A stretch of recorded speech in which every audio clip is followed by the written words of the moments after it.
Although the Tibetan Book of the Dead is traditionally read in order to guide the spirit of the dead person, it is primarily meant to be studied and practiced during life, not only so that one will be able to remember it at the time of death, but because its teachings actually refer to this life just as much as they do to any future existence. Buddhism teaches that nothing is static or permanent. Life is a continuous flow of interconnected moments. The nature of each moment is determined by what has gone before, just as one's next birth is determined by one's actions during this lifetime. So we can say that life and death are actually both taking place at every instant. The word bardo means an intermediate state, a gap or period of suspension when one situation has come to an end and another has not yet developed. It occurs in the interval between two states of mind, as well as between states of existence, such as birth and death. Any everyday situation of hesitation or uncertainty, or of inner conflict between opposing emotions, contains characteristics of the intermediate state. So do those extremes of emotion when one is on the edge of complete exhaustion, or feels one is approaching the borderline of insanity. At such moments of concentrated energy, one may suddenly enter a neutral state in which one feels completely free, calm, and detached. This is an intuitive glimpse of the ground of being, the nature of mind itself. It is called dharmata, the essence of things as they really are. It is described as indivisible emptiness and luminosity. Just before death, a dying person's consciousness becomes progressively more and more detached from the external world and from the body, until it is completely concentrated within, and there is an experience of a sense of internal glow or luminosity. This is called the bardo of the moment before death.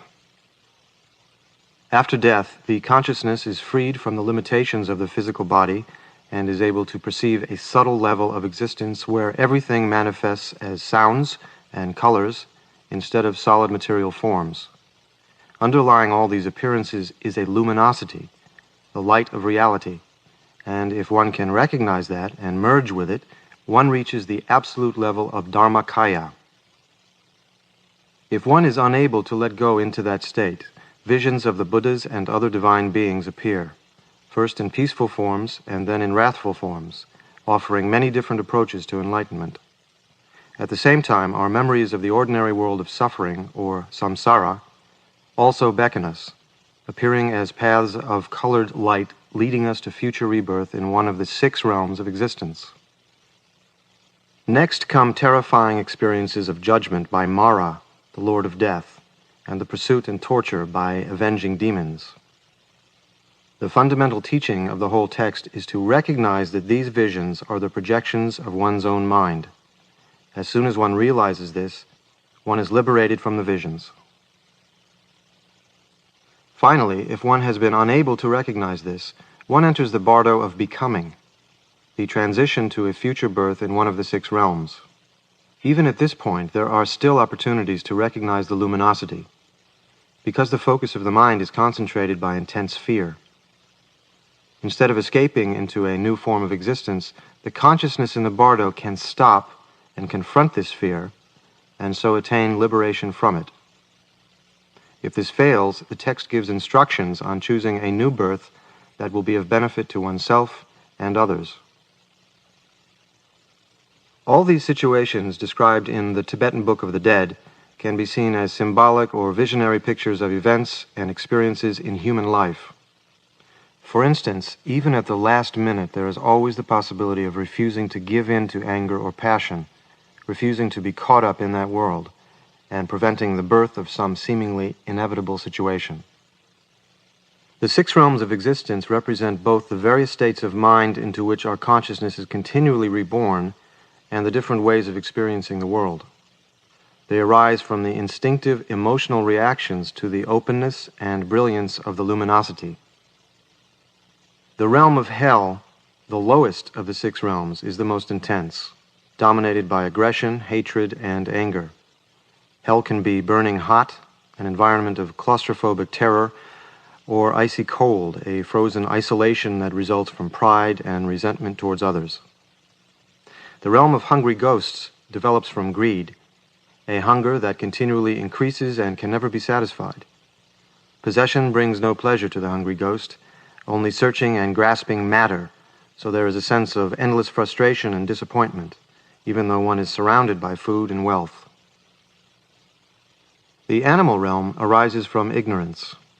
It is a deliberate turning away, playing deaf and dumb so as to avoid the brilliant light of reality.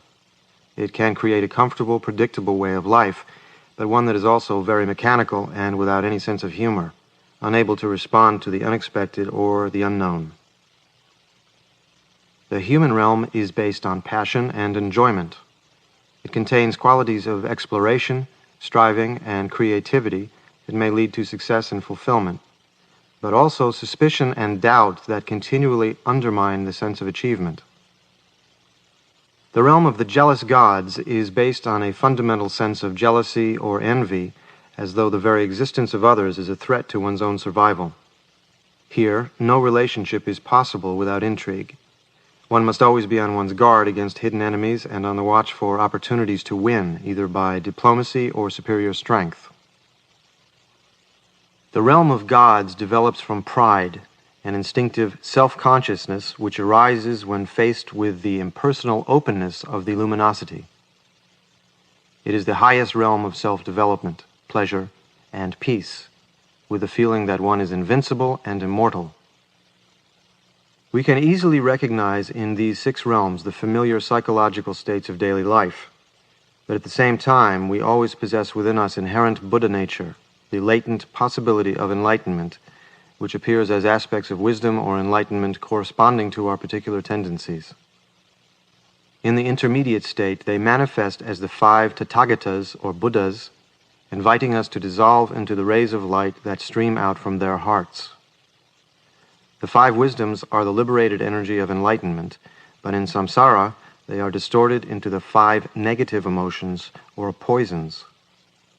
They are also known as the 5 families, to which all living things belong. The first of the Tathagatas in the center of the mandala is Varochana, and his family is known simply as the Tathagata of Buddha family. It is associated with the basic poison of confusion or ignorance, which it deliberately ignores and out of which all the other poisons evolve. But Varochana also embodies the wisdom of Dharmadhatu, the limitless, all-pervading space in which everything exists as it really is, the truth that reverses ignorance. The second Tathagata is Akshobhya, in the eastern side of the mandala. He is the ruler of the Vajra family, whose poison is aggression or hatred. This is transmuted into the mirror-like wisdom which reflects everything calmly and clearly. In the southern side of the mandala is Ratnasambhava, ruler of the Ratna family. Ratna means jewel, and in particular the wish-granting gem which magically grants all desires. So here the poison is pride, resulting from the possession of spiritual or material riches. Its antidote and corresponding wisdom is the wisdom of equality and equanimity. In the west is Amitabha, whose family is Padma, the lotus.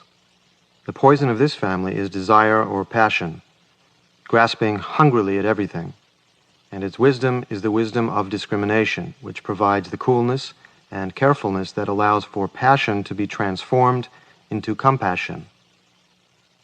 Lastly, in the north is Amoghasiddhi, ruler of the Karma family. Karma means action and is symbolized by a sword or double vajra. Envy is the poison associated with karma, arising from the insatiable ambition that drives this kind of activity, while its enlightened aspect is the wisdom that accomplishes all actions. The Tathagatas embody the transcendent qualities of enlightenment, their absolute existence. They are united with their consorts, the fertile feminine energy, which completes them and allows them to manifest. They are attended by male and female bodhisattvas, which represent the principle of active engagement for the sake of all beings. At first, these deities appear in peaceful form. They simply reveal the existence of enlightenment immovable and invincible, the beginningless and endless state of absolute peace. Such a pure, impersonal state may appear threatening as well as attractive, which leads us into the next vision, the Vidyadharas. The Vidyadharas are simply expressions of the same Buddha nature seen in a different light. They are the essence of communication, the divine form of the Tantric Guru, possessing power over the magical aspects of the universe. They combine elements of both the peaceful and wrathful deities.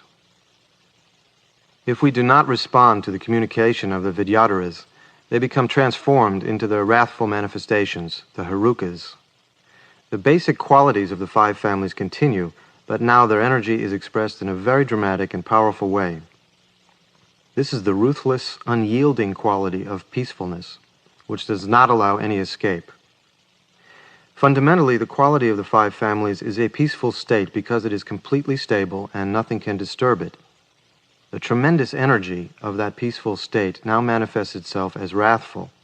It is often described as compassionate anger, anger without hatred. These transformations, too, have counterparts in our own lives. As their active energy increases, not only do the possibilities for insight increase, but also the possibility of danger. For instance, psychic experiences and the awareness of the magic of life belong to the realm of the Vidyadharas, while the activity of the Herukas might be felt as an accident or a sudden shock that wakes one up to reality. After the Herukas, a whole crowd of other fierce and terrifying deities appears, each symbolizing a specific quality of enlightenment and carrying out a particular function of the individual consciousness. Again and again we are reminded that these visions come from our mind, and we need only recognize them as our own projections in order to be liberated from them. In the text, it says that all this is meant to remind the dead person of what he has already practiced during his life. But we can still use the essential principles of the teaching to help those who are not familiar with it by opening our minds to them and transmitting our own sense of warmth, stability, and confidence. If one is close to someone who is dying, it is very important to be truthful about what is happening, so that there is complete mutual trust, friendship, and communication. As the person's physical and mental condition deteriorates, he or she develops a higher awareness of the surrounding emotional atmosphere, so that one's own state of mind is extremely important and becomes part of the dying person. It is impossible to know what someone in the intermediate state is going through, or whether you are still having any real contact with a person. But the essential thing is to continue to provide this stable environment so that automatically the consciousness in the Bardo will be attracted to that. When one listens to the Tibetan Book of the Dead, although all the symbolic details are significant, it is not necessary to analyze and remember them all in order to benefit from the text. All these details contribute to overwhelming emotional impressions. Just listening in a relaxed, open, and attentive state of mind will make us receptive to their inner meaning, and we will be able to recognize them as experiences in our own lives and understand their symbolism intuitively. The Tibetan Book of the Dead. Homage to the Gurus, the three Kayas, Amitabha, infinite light, the Dharmakaya, peaceful and wrathful lotus deities, the Sambhogakaya, Padmasambhava, protector of beings, the Nirmanakaya. This great liberation through hearing, the means of liberation in the Bardo for yogins of average capacities, is in three parts: the introduction, the main subject matter, and the conclusion. Firstly, the introduction, the means of liberating human beings. First of all, one should have studied the instructions, which should certainly liberate those of the highest capacities. But if they do not, one should practice the ejection of consciousness, which liberates spontaneously as soon as it is thought of in the Bardo of the moment before death. This should certainly liberate yogins of average capacity, but if it does not, one should strive in this great liberation through hearing in the Bardo of Dharmata. Therefore, the yogin should first examine the sequence of signs of death according to the spontaneous liberation of the signs of death. And when they are definitely completed, he should effect the ejection of consciousness, which liberates spontaneously as soon as it is thought of. If ejection is effected, there is no need to read the liberation through hearing. But if not, it should be read clearly and precisely, close to the dead body. If the body is not present, one should sit on the dead person's bed or seat and, proclaiming the power of truth, call on his consciousness and read, imagining him sitting in front listening. At this time, sounds of crying and weeping are not good, so his relatives should be shut out. If the body is present, then during the interval between the ceasing of the breath and the ceasing of pulsation in the arteries, his guru, or a Dharma brother or sister whom he loved and trusted, should read this great liberation through hearing close to his ear. The teaching of the liberation through hearing.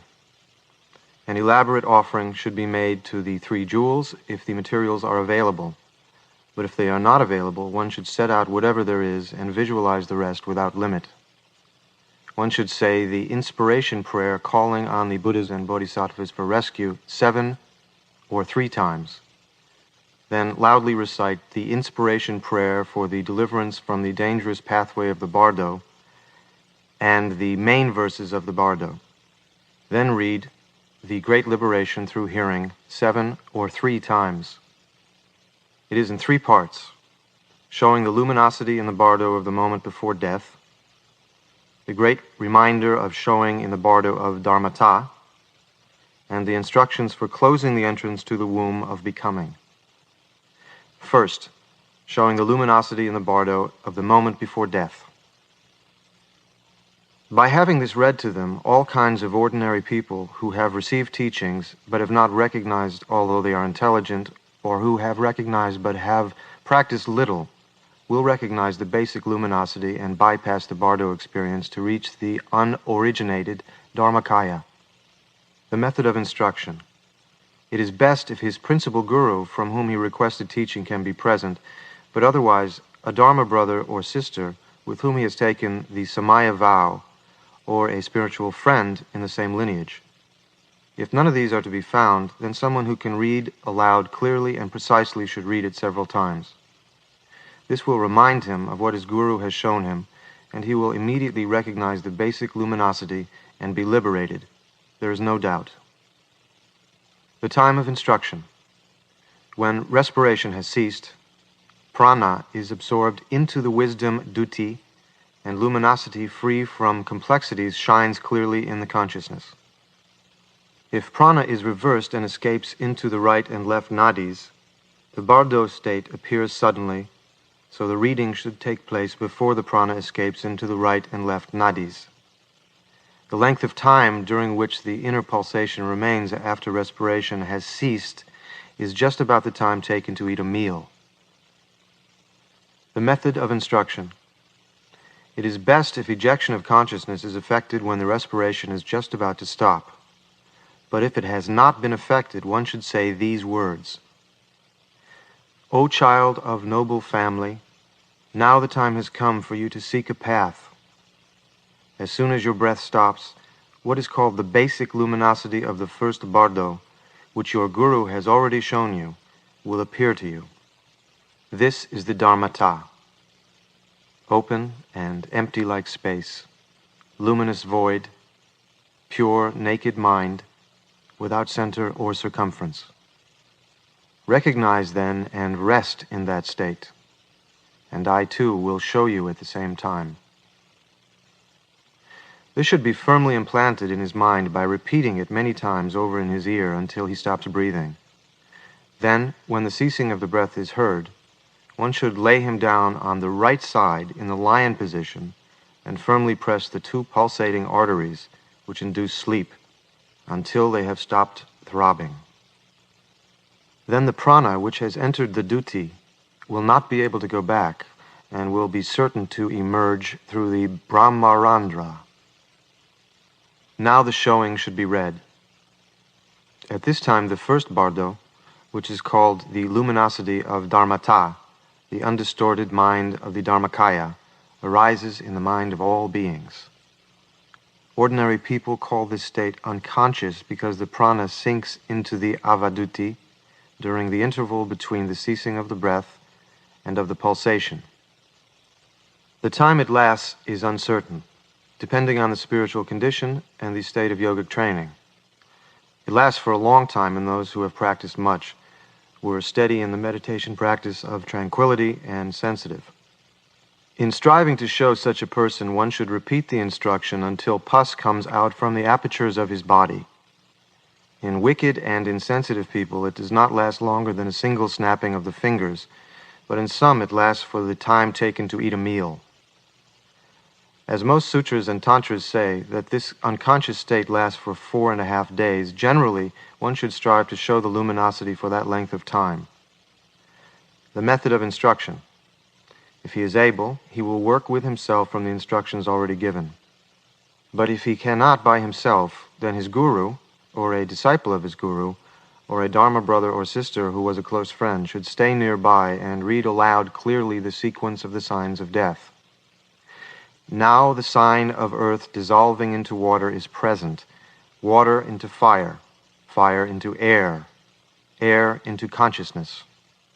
When the sequence is almost completed, he should be encouraged to adopt an attitude like this: O child of noble family, or if he was a guru, O sir, do not let your thoughts wander. This should be spoken softly in his ear.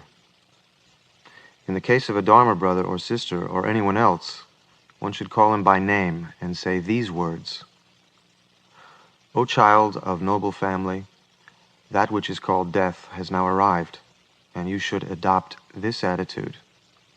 I have arrived at the time of death, so now, by means of this death, I will adopt only the attitude of the enlightened state of mind, friendliness and compassion, and attain perfect enlightenment for the sake of all sentient beings, as limitless as space. With this attitude, at this special time, for the sake of all sentient beings, I will recognize the luminosity of death as the Dharmakaya, and attaining in that state the supreme realization of the great symbol, I will act for the good of all beings. If I do not attain this, I will recognize the Bardo state as it is, and attaining the indivisible great symbol form in the Bardo, I will act for the good of all beings as limitless as space in whatever way will influence them. Without letting go of this attitude, you should remember and practice whatever meditation teaching you have received in the past. These words should be spoken distinctly with the lips close to his ears, so as to remind him of his practice without letting his attention wander for even a moment. Then, when respiration has completely stopped, one should firmly press the arteries of sleep and remind him with these words, if he was a guru or a spiritual friend higher than oneself: Sir, now the basic luminosity is shining before you. Recognize it and rest in the practice. And one should show all others like this: O child of noble family, listen. Now the pure luminosity of the Dharmata is shining before you. Recognize it. O child of noble family, at this moment your state of mind is by nature pure emptiness. It does not possess any nature whatever, neither substance nor quality such as color, but it is pure emptiness. This is the Dharmata, the female Buddha Samantabhadri. But this state of mind is not just blank emptiness. It is unobstructed, sparkling, pure, and vibrant. This mind is the male Buddha Samantabhadra. These two, your mind, whose nature is emptiness without any substance whatever, and your mind, which is vibrant and luminous, are inseparable. This is the Dharmakaya of the Buddha. This mind of yours is inseparable luminosity and emptiness in the form of a great mass of light. It has no birth or death. Therefore, it is the Buddha of immortal light. To recognize this is all that is necessary. When you recognize this pure nature of your mind as the Buddha, looking into your own mind is resting in the Buddha mind. This should be repeated 3 or 7 times clearly and precisely. Firstly, it will remind him of what he has previously been shown by his guru. Secondly, he will recognize his own naked mind as the luminosity. And thirdly, Having recognized himself, he will become inseparably united with the Dharmakaya and certainly attain liberation. If he recognizes the first luminosity, he will be liberated. But if it is feared that he has not recognized the first luminosity, then what is called the second luminosity will shine, and that comes when a little more than the time taken to eat a meal has passed after the respiration has ceased.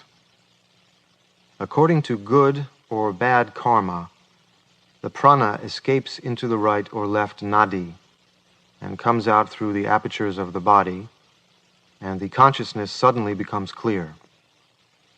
To say that this lasts for the time taken to eat a meal depends on whether he is sensitive or insensitive, and on whether or not he has practiced. Then his consciousness emerges, and he does not know whether he is dead or not. He will see his relatives gathered there, just as before, and hear their cries.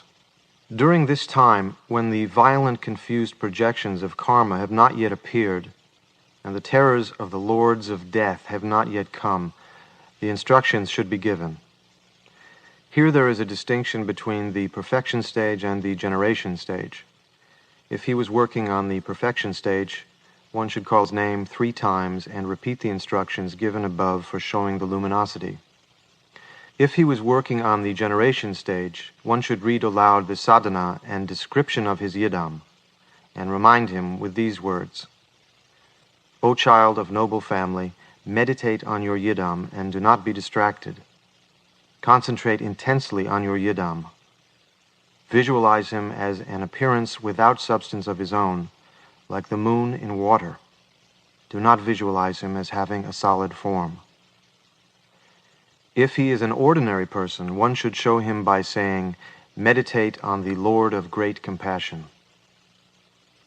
There is no doubt that those who have not recognized the Bardo will grasp it by being shown in this way. But those who were not adept in meditation, even if they were shown by their guru while they were still alive, will not be able to clarify the Bardo state by themselves, so that their guru or Dharma brother or sister must make it clear. And it is necessary for someone to instruct those who cannot remember during the Bardo of the moment before death because they were confused by serious illness, even though they were adept in meditation. It is also extremely necessary for those who, although they were formerly adept in meditation on this path, may enter into lower existences because they have broken the precepts or because their samaya practice has degenerated. It is best if he understands during the first Bardo, but if he has not understood, his insight is awakened by the reminder in the second Bardo, and he will be liberated. During the second Bardo, his consciousness, which did not know whether he was dead or not, suddenly becomes clear. This is called the pure illusory body. If he understands the teaching at this time, the mother and son dharmatas meet, and he is no longer dominated by karma. Just as the light of the sun overcomes darkness, so the power of karma is overcome by the luminosity of the path, and liberation is attained. This, which is called the second Bardo, flashes before the mental body, and the consciousness is able to hear again just as before.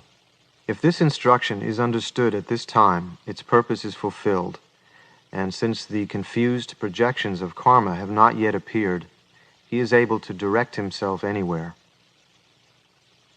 In this way, he is liberated by recognizing the luminosity during the second Bardo, even if he did not recognize the basic luminosity. But if he is not liberated by it, then what is called the third Bardo, the Bardo of Dharmata, arises. The confused projections of karma will appear in the third Bardo, so it is most important that the great showing of the Bardo of Dharmata is read at this time, for it is very powerful and helpful. At this time, his relatives are crying and weeping. His share of food is stopped, his clothes are removed, his bed is taken to pieces, and so on. He can see them, but they cannot see him. And he can hear them calling him, but they cannot hear him calling them, so he goes away in despair. 3 phenomena will appear at this time: sounds, colored lights, and rays of light, and he will grow faint with fear, terror, and bewilderment. So at this moment, the great showing of the Bardo of Dharmata should be read. Calling the dead person by name, one should say these words very distinctly. O child of noble family, listen carefully without distraction. There are 6 Bardo states: the Bardo of birth, the Bardo of dreams, the Bardo of samadhi meditation, the Bardo of the moment before death, the Bardo of Dharmata, and the Bardo of becoming. O child of noble family, you will experience 3 Bardo states: the Bardo of the moment before death, the Bardo of Dharmata, and the Bardo of becoming. Of these 3, the luminosity of Dharmata in the Bardo of the moment before death shone until yesterday, but you did not recognize it, and so you had to wander here. Now you will experience the Bardo of Dharmata and the Bardo of becoming. So recognize what I will show you without distraction. O child of noble family, now what is called death has arrived. You are not alone in leaving this world. It happens to everyone. So do not feel desire and yearning for this life. Even if you feel desire and yearning, you cannot stay. You can only wander in samsara. Do not desire, do not yearn. Remember the 3 jewels. O child of noble family, whatever terrifying projections appear in the Bardo of Dharmata, do not forget these words, but go forward, remembering their meaning. The essential point is to recognize with them. Now when the Bardo of Dharmata dawns upon me, I will abandon all thoughts of fear and terror. I will recognize whatever appears as my projection and know it to be a vision of the Bardo. Now that I have reached this crucial point, I will not fear the peaceful and wrathful ones, my own projections. Go forward saying these words clearly and distinctly and remembering their meaning. Do not forget them, for the essential point is to recognize with certainty that whatever appears, however terrifying, is your own projection. O child of noble family, when your body and mind separate, the Dharmata will appear, pure and clear yet hard to discern, luminous and brilliant, with terrifying brightness, shimmering like a mirage on a plain in spring. Do not be afraid of it. Do not be bewildered. This is the natural radiance of your own Dharmata. Therefore recognize it. A great roar of thunder will come from within the light, the natural sound of Dharmata, like 1,000 thunderclaps simultaneously. This is the natural sound of your Dharmata, so do not be afraid or bewildered. You have what is called a mental body of unconscious tendencies. You have no physical body of flesh and blood, so whatever sounds, colors, and rays of light occur, they cannot hurt you, and you cannot die. It is enough simply to recognize them as your projections. Know this to be the Bardo state. O child of noble family, if you do not recognize them in this way as your own projections, whatever meditation practice you have done during your life, if you have not met with his teaching, the colored lights will frighten you, the sounds will bewilder you, and the rays of light will terrify you. If you do not understand this essential point of the teaching, you will not recognize the sounds, lights, and rays, and so you will wander in samsara. O child of noble family, after being unconscious for 4.5 days, you will move on, and awakening from your faint, you will wonder what has happened to you. So recognize it as the Bardo state. At that time, samsara is reversed, and everything you see appears as lights and images. The whole of space will shine with a blue light, and blessed Vairochana will appear before you from the central realm, all-pervading circle. His body is white in color. He sits on a lion throne, holding an 8-spoked wheel in his hand and embracing his consort, the Queen of Vajra space. The blue light of the skanda of consciousness in its basic purity, the wisdom of the Dharmadhatu, luminous, clear, sharp, and brilliant, will come towards you from the heart of Vairochana and his consort, and pierce you so that your eyes cannot bear it. At the same time, together with it, the soft white light of the gods will also come towards you and pierce you. At that time, under the influence of bad karma, you will be terrified and escape from the wisdom of the Dharmadhatu with its bright blue light. But you will feel an emotion of pleasure towards the soft white light of the gods. At that moment, do not be frightened and bewildered by the luminous, brilliant, very sharp, and clear blue light of supreme wisdom, for it is the light ray of the Buddha, which is called the wisdom of the Dharmadhatu. Be drawn to it with faith and devotion, and supplicate it, thinking, it is the light ray of Blessed Vairochana's compassion. I take refuge in it.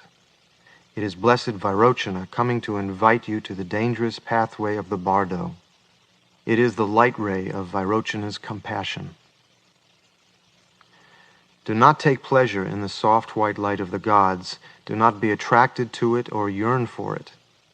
If you are attracted to it, you will wander in the realm of the gods and circle among the 6 kinds of existence. It is an obstacle blocking the path of liberation, so do not look at it, but feel longing for the bright blue light, and repeat this inspiration prayer after me with intense concentration on Blessed Vairochana. When through intense ignorance I wander in samsara, on the luminous light path of the Dharmadhatu wisdom, may Blessed Vairochana go before me, his consort, the Queen of Vajra space, behind me. Help me to cross the Bardo's dangerous pathway and bring me to the perfect Buddha state. By saying this inspiration prayer with deep devotion, he will dissolve into rainbow light in the heart of Blessed Vairochana and his consort, and become a Sambhogakaya Buddha in the central realm, the densely arrayed. But if, even after being shown, he is afraid of the lights and the rays because of his aggression and veils of error, and he escapes, and if he is confused even after saying the prayer, then on the 2nd day, Vajrasattva's circle of deities will come to invite him, together with his bad karma, which leads to hell. So, to show him, one should call the dead person by name and say these words. O child of noble family, listen without distraction. On the 2nd day, a white light, the purified element of water, will shine, and at the same time the blessed Vajrasattva Akshobhya will appear before you from the eastern realm of complete joy. His body is blue in color. He holds a 5-pointed Vajra in his hand and sits on an elephant throne embracing his consort Buddha Lochana. He is accompanied by the 2 male bodhisattvas, Kshitigarbha and Maitreya, and the 2 female bodhisattvas, Lasya and Pushpa, so that 6 Buddhas' forms appear. The white light of the skanda of form in its basic purity, the mirror-like wisdom, dazzling white, luminous, and clear, will come towards you from the heart of Vajrasattva and his consort, and pierce you so that your eyes cannot bear to look at it. At the same time, together with the wisdom light, the soft smoky light of hell beings will also come towards you and pierce you. At that time, under the influence of aggression, you will be terrified and escape from the brilliant white light, but you will feel an emotion of pleasure towards the soft smoky light of the hell beings. At that moment, do not be afraid of the sharp, brilliant, luminous, and clear white light, but recognize it as wisdom. Be drawn to it with faith and longing, and supplicate it, thinking, it is the light ray of Blessed Vajrasattva's compassion. I take refuge in it. It is Blessed Vajrasattva coming to invite you to the terrors of the Bardo. It is the light ray hook of Vajrasattva's compassion, so feel longing for it. Do not take pleasure in the soft, smoky light of the hell beings. This is the inviting path of the veils of error accumulated by your violent aggression. If you are attracted to it, you will fall down into hell and sink into the muddy swamp of unbearable suffering from which there is never any escape. It is an obstacle blocking the path of liberation, so do not look at it, but give up aggression. Do not be attracted to it. Do not yearn for it. Feel longing for the luminous, brilliant, white light and say this inspiration prayer with intense concentration on Blessed Vajrasattva. When through intense aggression I wander in samsara, on the luminous light path of the mirror-like wisdom, may Blessed Vajrasattva go before me, his consort Buddha Lochana behind me. Help me to cross the Bardo's dangerous pathway and bring me to the perfect Buddha state. By saying this inspiration prayer with deep devotion, he will dissolve into rainbow light in the heart of Blessed Vajrasattva and become a Sambhogakaya Buddha in the eastern realm of complete joy. Yet even after being shown in this way, some people are afraid of the light ray hook of compassion because of their pride and veils of error, and they escape. So then on the third day, Blessed Ratnasambhava's circle of deities will come to invite them, together with the light path to the human realm. So to show him again, one should call the dead person by name and say these words. O child of noble family, listen without distraction. On the third day, a yellow light, the purified element of earth, will shine, and at the same time, Blessed Ratnasambhava will appear before you from the yellow southern realm, the glorious. His body is yellow in color. He holds a wish-fulfilling jewel in his hand and sits on a horse throne, embracing his consort Mamaki.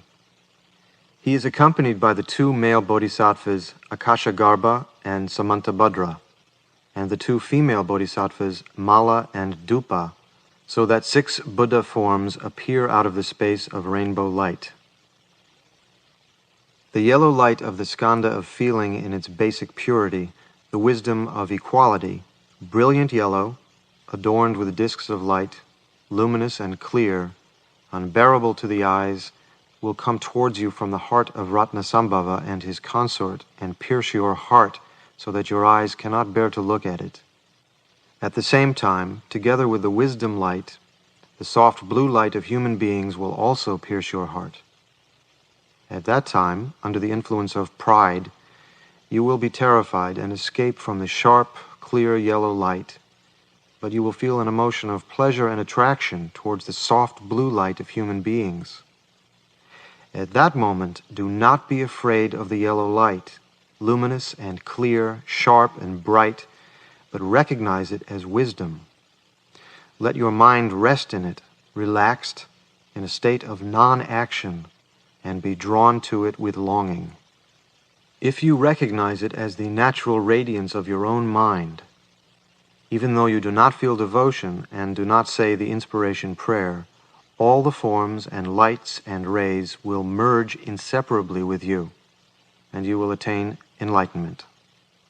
If you cannot recognize it as the natural radiance of your own mind, supplicate it with devotion, thinking, it is the light ray of Blessed Ratnasambhava's compassion. I take refuge in it. It is the light ray hook of Blessed Ratnasambhava's compassion, so feel longing for it.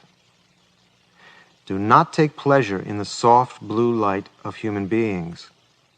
That is the inviting light path of unconscious tendencies accumulated by your intense pride. If you are attracted to it, you will fall into the human realm and experience birth, old age, death, and suffering, and never escape from the muddy swamp of samsara. It is an obstacle blocking the path of liberation, so do not look at it, but give up pride, give up your unconscious tendencies. Do not be attracted to it, do not yearn for it. Feel longing for the luminous, brilliant white light, and say this inspiration prayer with intense, one-pointed concentration on Blessed Ratnasambhava.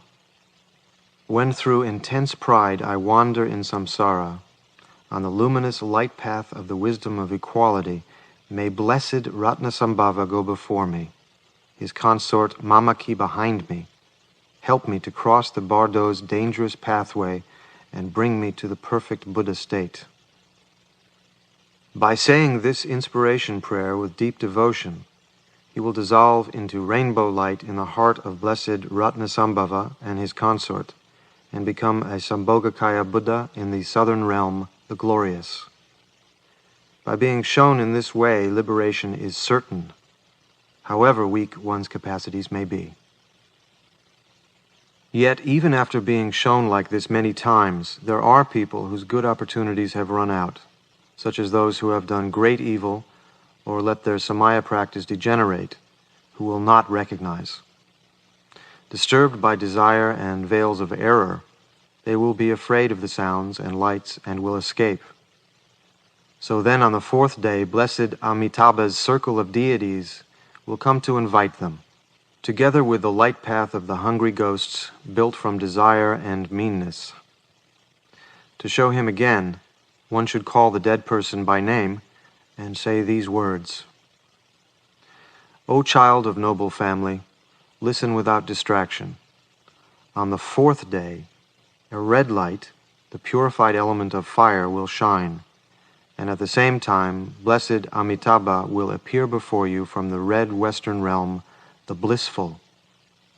His body is red in color, he holds a lotus in his hand and sits on a peacock throne, embracing his consort Pandaravasini. He is accompanied by the two male bodhisattvas, Avalokiteshvara and Manjushri, and the two female bodhisattvas, Gita and Aloka, so that 6 Buddha forms appear out of the space of rainbow light. The red light of the skandha of perception in its basic purity, the wisdom of discrimination, brilliant red, adorned with discs of light, luminous and clear, sharp and bright, will come from the heart of Amitabha and his consort and pierce your heart so that your eyes cannot bear to look at it. Do not be afraid of it. At the same time, together with the wisdom light, the soft yellow light of the hungry ghosts will also shine. Do not take pleasure in it. Give up desire and yearning. At that time, under the influence of intense desire, you will be terrified and escape from the sharp, bright red light. But you will feel pleasure and attraction towards the soft yellow light of the hungry ghosts. At that moment, do not fear the red light, sharp and brilliant, luminous and clear, but recognize it as wisdom. Let your mind rest in it, relaxed, in a state of non-action. Be drawn to it with faith and longing. If you recognize it as your own natural radiance, even if you do not feel devotion and do not say the inspiration prayer, all the forms and lights and rays will merge inseparably with you, and you will attain enlightenment. If you cannot recognize it in this way, supplicate it with devotion, thinking, it is the light ray of blessed Amitabha's compassion. I take refuge in it. It is the light ray hook of blessed Amitabha's compassion. Feel devotion and do not escape. Even if you escape, it will stay with you inseparably. Do not be afraid. Do not be attracted to the soft yellow light of the hungry ghosts. That is the light path of unconscious tendencies accumulated by your intense desire. If you are attracted to it, you will fall into the realm of the hungry ghosts and experience unbearable misery from hunger and thirst. It is an obstacle blocking the path of liberation, so do not be attracted to it, but give up your unconscious tendencies. Do not yearn for it. Feel longing for the luminous, brilliant red light, and say this inspiration prayer with intense, one-pointed concentration on blessed Amitabha and his consort. When through intense desire I wander in samsara, on the luminous, light path of discriminating wisdom, may blessed Amitabha go before me, his consort Pandaravasini behind me, and help me to cross the Bardo's dangerous pathway and bring me to the perfect Buddha state. By saying this inspiration prayer with deep devotion, he will dissolve into rainbow light in the heart of Blessed Amitabha, infinite light, with his consort, and become a Sambhogakaya Buddha in the Western realm, the blissful. It is impossible not to be liberated by this. Yet even after being shown in this way, sentient beings cannot give up their unconscious tendencies because of long habituation, and under the influence of envy and evil karma, they are afraid of the sounds and lights. They are not caught by the light ray hook of compassion, but wander downwards to the 5th day of the Bardo state. So then, blessed Amoghasiddhi's circle of deities, with their light rays of compassion, will come to invite them. And the light path of the jealous gods, built from the emotion of envy, will also invite them. Then, to show him again, one should call the dead person by name and say these words: O child of noble family, listen without distraction. On the 5th day, a green light, the purified element of air, will shine, and at the same time, blessed Amoghasiddhi, Lord of the Circle, will appear before you from the green northern realm accumulated actions. His body is green in color. He holds a double vajra in his hand and sits on a throne of shang-shang birds soaring in the sky, embracing his consort Samaya Tara. He is accompanied by the 2 male bodhisattvas, Vajrapani and Sarva Nivarna Vishkambin, and the 2 female bodhisattvas, Ganda and Naividya, so that 6 Buddha forms appear out of the space of rainbow light. The green light of the skanda of concept in its basic purity, the action accomplishing wisdom, brilliant green, luminous and clear, sharp and terrifying, adorned with discs of light, will come from the heart of Amoghasiddhi and his consort, and pierce your heart so that your eyes cannot bear to look at it. Do not be afraid of it. It is the spontaneous play of your own mind. So rest in the supreme state, free from activity and care, in which there is no near or far, love or hate. At the same time, together with the wisdom light, the soft red light of the jealous gods caused by envy will also shine on you. Meditate so that there is no difference between love and hate. But if your intelligence is weak, then simply do not take pleasure in it. At that time, under the influence of intense envy, you will be terrified and escape from the sharp, brilliant green light, but you will also feel pleasure and attraction towards the soft red light of the jealous gods. At that moment, do not be afraid of the green light, sharp and brilliant, luminous and clear, but recognize it as wisdom. Let your mind rest in it, relaxed in a state of non-action, and supplicate it with devotion, thinking, it is the light ray of blessed Amoghasiddhi's compassion. I take refuge in it. It is the light ray hook of blessed Amoghasiddhi's compassion, called the action-accomplishing wisdom. So long for it and do not escape. Even if you escape, it will stay with you inseparably. Do not be afraid of it. Do not be attracted to the soft red light of the jealous gods. That is the inviting path of karma accumulated by your intense envy. If you are attracted to it, you will fall into the realm of the jealous gods and experience unbearable misery from fighting and quarreling. It is an obstacle blocking the path of liberation, so do not be attracted to it, but give up your unconscious tendencies. Feel longing for the luminous, brilliant green light and say this inspiration prayer with intense, one-pointed concentration of blessed Amoghasiddhi and his consort. When through intense envy I wander in samsara, on the luminous light path of action accomplishing wisdom, may blessed Amoghasiddhi go before me, his consort Samaya Tara behind me. Help me to cross the Bardo's dangerous pathway and bring me to the perfect Buddha state. By saying this inspiration prayer with deep devotion, he will dissolve into rainbow light in the heart of blessed Amoghasiddhi and his consort, and become a Sambhogakaya Buddha in the northern realm, perfected actions. However weak his good karmic results may be, by being shown like this in many stages, if he does not recognize at one, he will at another, so it is impossible not to be liberated. But even after being shown in this way many times, those who have been habituated to many unconscious tendencies for a long time and have never become familiar with the pure visions of the five wisdoms are carried backwards by their bad tendencies, even though they are shown.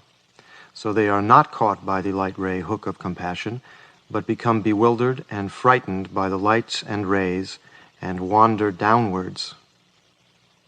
So then on the sixth day the Buddhas of the five families with their consorts and attendant deities will appear simultaneously, and at the same time the lights of the six realms will also shine simultaneously.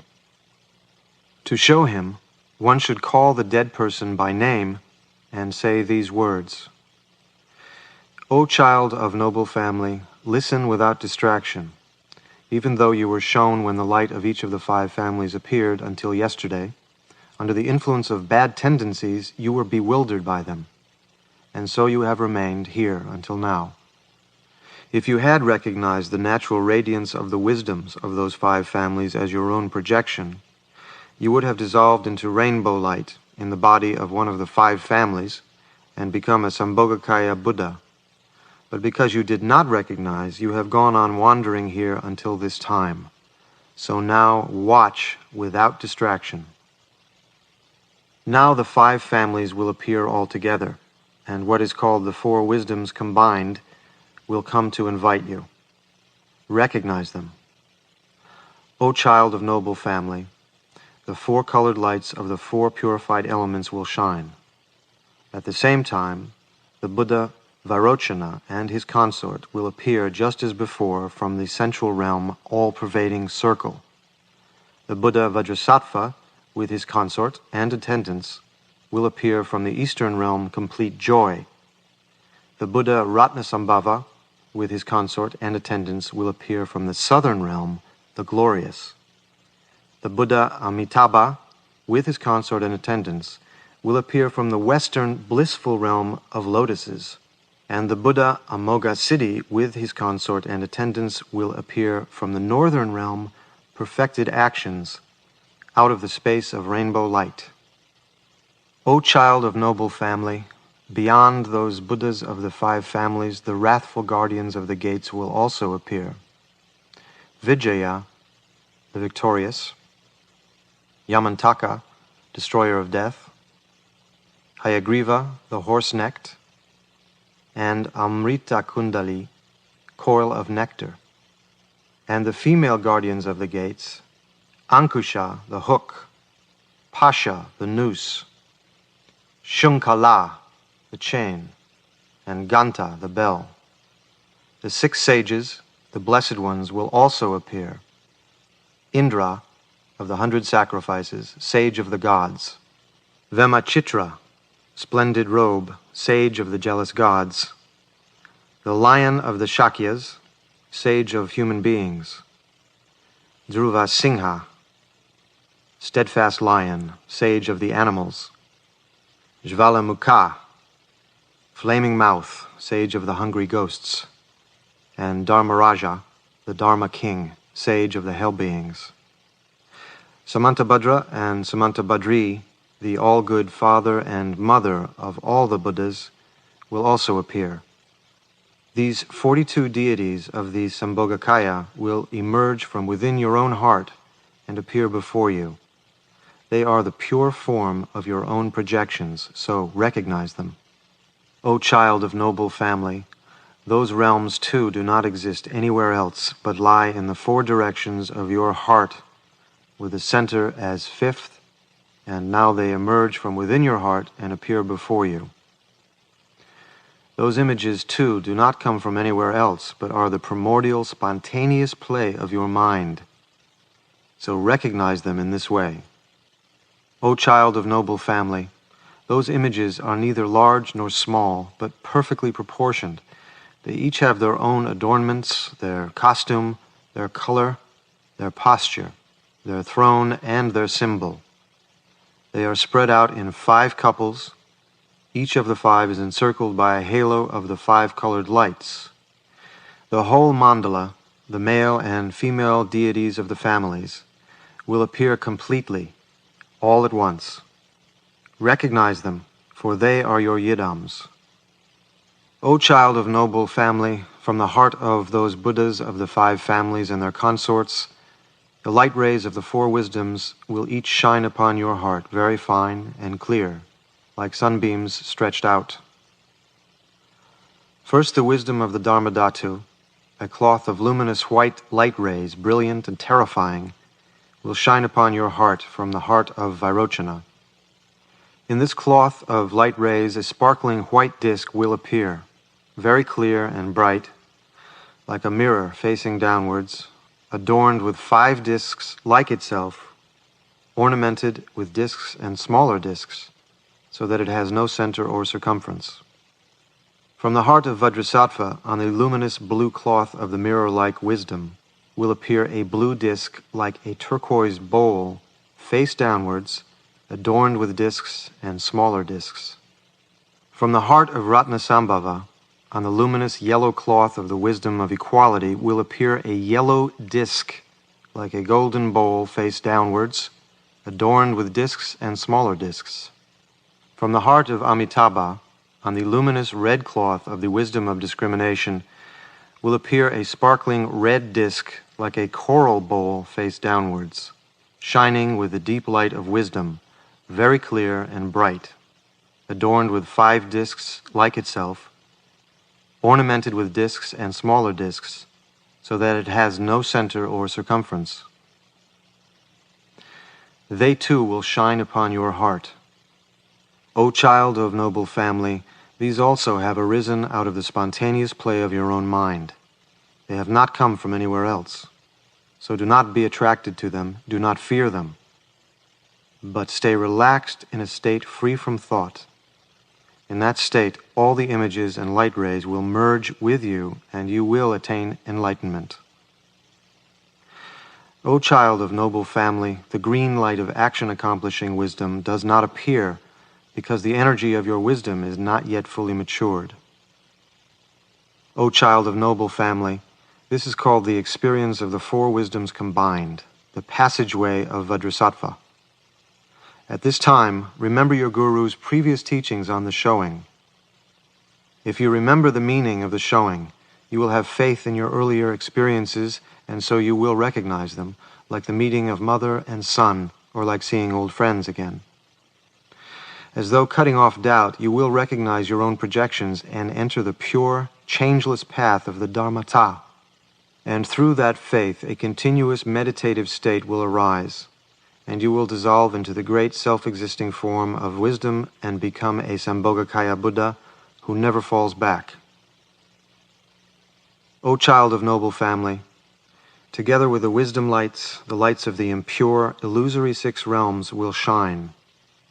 The soft white light of the gods, the soft red light of the jealous gods, the soft blue light of human beings, the soft green light of the animals, the soft yellow light of the hungry ghosts, and the soft smoky light of hell beings. These 6 will shine together with the pure wisdom lights. At that moment, do not grasp or be attracted to any of them, but stay relaxed in a state free from thought.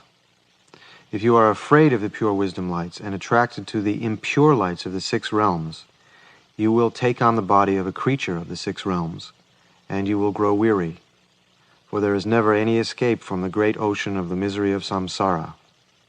O child of noble family, if you have not been shown by a guru's instruction, you will be afraid of those images and pure wisdom lights, and attracted to the impure lights of samsara. Do not do so, but feel devotion to the pure wisdom lights, sharp and brilliant. Think with devotion, the light rays of the wisdom and compassion of the Blessed Ones, the Buddhas of the 5 families, have come to seize me with compassion. I take refuge in them. Do not be attracted to the lights of the 6 realms of illusion. Do not yearn for them, but say this inspiration prayer with intense, one-pointed concentration on the Buddhas of the 5 families and their consorts. When through the 5 poisons I wander in samsara, on the luminous light path of the 4 wisdoms combined, may the conquerors, the 5 families, go before me, the consorts of the 5 families behind me, save me from the light paths of the 6 impure realms. Help me to cross the Bardo's dangerous pathway and bring me to the 5 pure Buddha realms. By saying this inspiration prayer, the superior person recognizes his own projections and, merging with non-duality, becomes a Buddha. The average person recognizes himself through intense devotion and attains liberation. Even the inferior person prevents rebirth in the 6 realms by the purifying power of the prayer, and, understanding the meaning of the 4 wisdoms combined, attains enlightenment by the passageway of Vajrasattva. By being shown clearly and precisely in this way, many sentient beings will recognize and be liberated. But some, such as inferior people in uncivilized places and wicked people who have no experience of Dharma at all, and those who have let their Samaya practice degenerate, are confused by their karma and do not recognize even when they are shown, but wander downwards. So, on the 7th day, the Vidyadharas will come from the pure realm of space to invite them, and at the same time the light path of the animals produced from the emotion of ignorance will also meet them. At that time, to show him again, one should call the dead person by name and say these words: O child of noble family, listen without distraction. On the 7th day, a pure, many-colored light will shine in your unconscious mind, and the Vidyadharas will come from the pure realm of space to invite you. In the center of the mandala, filled with rainbow light, he who is called the unsurpassable, fully developed Vidyadhara, Lotus Lord of the Dance, will appear, his body bright with the 5 colors, embracing his consort the red Dakini, dancing with a crescent knife and a skull full of blood, gesturing and gazing at the sky. From the east of the mandala, he who is called the Vidyadhara established in the stages will appear, white in color, with a radiant, smiling face, embracing his consort, the white Dakini, dancing with a crescent knife and his skull full of blood, gesturing and gazing at the sky. From the south of the mandala, he who is called the Lord of Life Vidyadhara will appear, yellow in color, with beautiful form, embracing his consort, the yellow Dakini, dancing with a crescent knife and a skull full of blood, gesturing and gazing at the sky. From the west of the mandala, he who is called the Great Symbol Vidyadhara will appear, red in color, with a radiant smiling face, embracing his consort, the red Dakini, dancing with a crescent knife and a skull full of blood, gesturing and gazing at the sky. From the north of the mandala, he who is called the Spontaneously Arisen Vidyadhara will appear, green in color, his expression both angry and smiling, embracing his consort, the green Dakini, dancing with a crescent knife and a skull full of blood, gesturing and gazing at the sky. Beyond these Vidyadharas will appear countless crowds of Dakinis, Dakinis of the 8 charnel grounds, Dakinis of the 4 families, Dakinis of the 3 worlds, Dakinis of the 10 directions, Dakinis of the 24 places of pilgrimage, male and female warriors and servants, and all the male and female protectors of Dharma, wearing the 6 bone ornaments with drums, thigh-bone trumpets, skull drums, banners made from the skins of youths, canopies made from human skin, ribbons of human skin, and incense made from human flesh, with countless different kinds of musical instruments, filling all the regions of the universe so that they rock and tremble and shake, making all the instruments vibrate with music so as to split one's head. Dancing various dances, they will come to invite those who have kept the Samaya practice and to punish those who have let it degenerate. O child of noble family, in the realm of the unconscious, the pure innate wisdom, shining with the 5 colored lights like colored threads twisted together, flashing, vibrating, shimmering, luminous and clear, sharp and terrifying, will come from the hearts of the 5 Vidyadhara lords and pierce your heart so that the eye cannot bear it. At the same time, the soft green light of the animals will also shine together with the wisdom light. At that time, under the influence of confusion caused by unconscious tendencies, You will be afraid and escape from the five-colored light, but you will be attracted to the soft light of the animals. At that moment, do not be afraid of the bright, sharp, five-colored light. Do not fear it, but recognize it as wisdom. From within the light, all the spontaneous sounds of the Dharma will come like the roar of 1,000 thunderclaps. It rolls and thunders and resounds with war cries and the penetrating sound of wrathful mantras. Do not be afraid of it. Do not escape. Do not fear. Recognize it as the play of your mind, your own projection. Do not be attracted to the soft green light of the animals. Do not yearn for it. If you are attracted to it, you will fall into the animal realm of ignorance and experience the extreme suffering of stupidity, dumbness, and slavery, from which there is no escape. So do not be attracted to it. Feel longing for the clear, bright light of the five colors, and concentrate one-pointedly on the blessed Vidyadharas, the divine teachers, thinking, "These Vidyadharas with the warriors and Dakinis have come to invite me to the pure realm of space. Please all give thought to sentient beings like me who have not gathered merit and have not been caught, although until today the light rays of compassion of so many deities of the five families of Buddhas of past, present, and future reached out. Alas for one like me! Now, all you Vidyadharas, do not let me go any lower than this, but grasp me with your hooks of compassion and pull me up quickly to the pure realm of space." With intense, one-pointed concentration, say this inspiration prayer. May the divine Vidyadharas think of me, and with great love lead me on the path.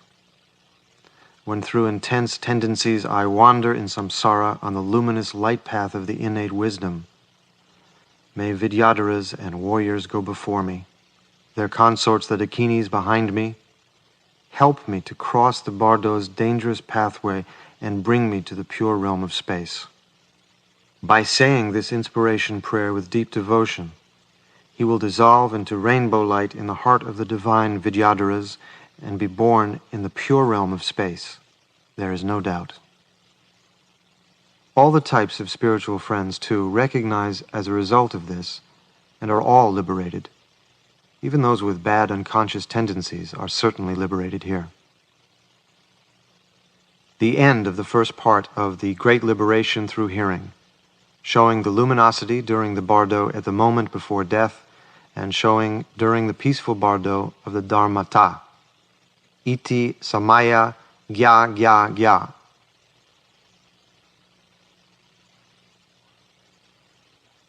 Now it will be taught how the Bardo of the wrathful deities appears.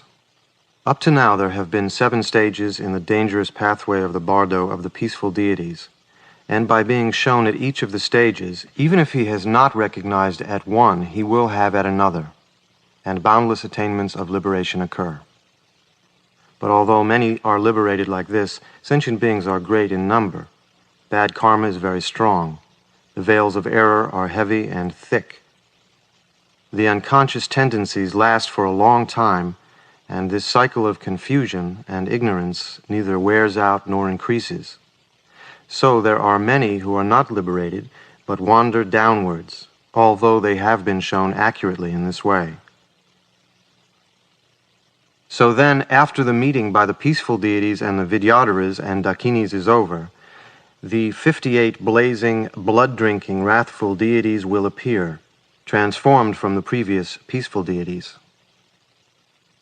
But now they are not like they were before. This is the Bardo of the wrathful deities, so one is overpowered by intense fear and it becomes more difficult to recognize. The mind has no self-control and feels faint and dizzy, but if there is a little recognition, liberation is easy, because with the arising of overwhelming fear, the mind has no time to be distracted, and so it concentrates one-pointedly. If one does not meet with this kind of teaching now, even an ocean of learning will be of no use. At this point, even teachers who observe the monastic rule and great philosophers are confused and do not recognize, so they go on wandering in samsara. It is even more so for ordinary people. Escaping from the intense fear, they fall into the lower realms and suffer misery. But a tantric yogin, even if he is the lowest of the low, will recognize the blood-drinking deities as yidams as soon as he sees them, like meeting old friends. So he will trust them, and merging inseparably with them, become a Buddha. The secret is that in the human world he visualized the forms of these blood-drinking deities and worshipped them, and even if he only looked at their images drawn in pictures or three-dimensional figures, and so on, he will recognize the forms appearing here and attain liberation. But however much effort the philosophers and teachers who observed the rule made in religious practice, and however clever they were at preaching the scriptures in the human world, when they die, there will not be any signs such as jewel-like relics, rainbows, and so on. While they were alive, they cast abuse at the tantras and could not accommodate them in their minds. They did not know the tantric deities, therefore they cannot recognize them when they appear in the bardo either.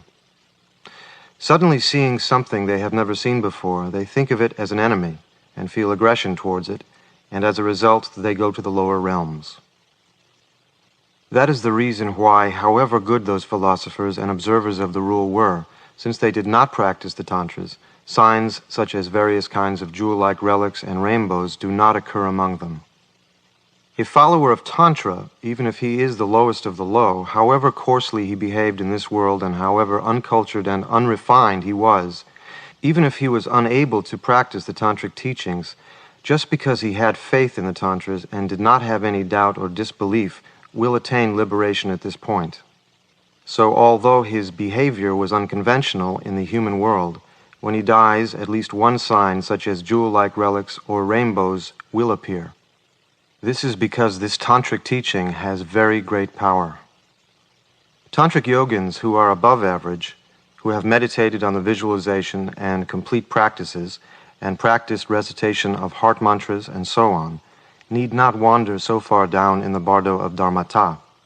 But as soon as they stop breathing, the vidyadharas, warriors, and dakinis will invite them to the pure realm of space.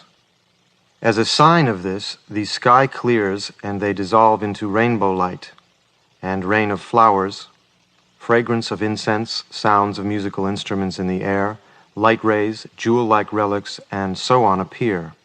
These are the signs. Therefore, those philosophers and observers of the rule, followers of Tantra who have let their Samaya practice degenerate, and all ordinary people, have no means except this great liberation through hearing. Meditators who have practiced the great symbol and great completion meditations, and so on, will recognize the luminosity in the bardo of the moment before death and reach the Dharmakaya, so it is absolutely unnecessary to read this great liberation through hearing.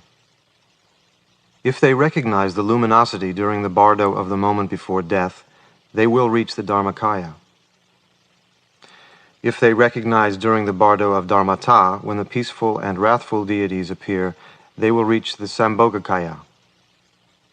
If they recognize during the bardo of becoming, they will reach the Nirmanakaya and be born in a better situation, where they will meet with this teaching. And since the results of actions continue into the next life, that is why this great liberation through hearing is a teaching which enlightens without meditation, a teaching which liberates just by being heard, a teaching which leads great sinners on the secret path, a teaching which severs ignorance in one moment, a profound teaching which gives perfect instantaneous enlightenment, so that sentient beings whom it has reached cannot possibly go to lower existences.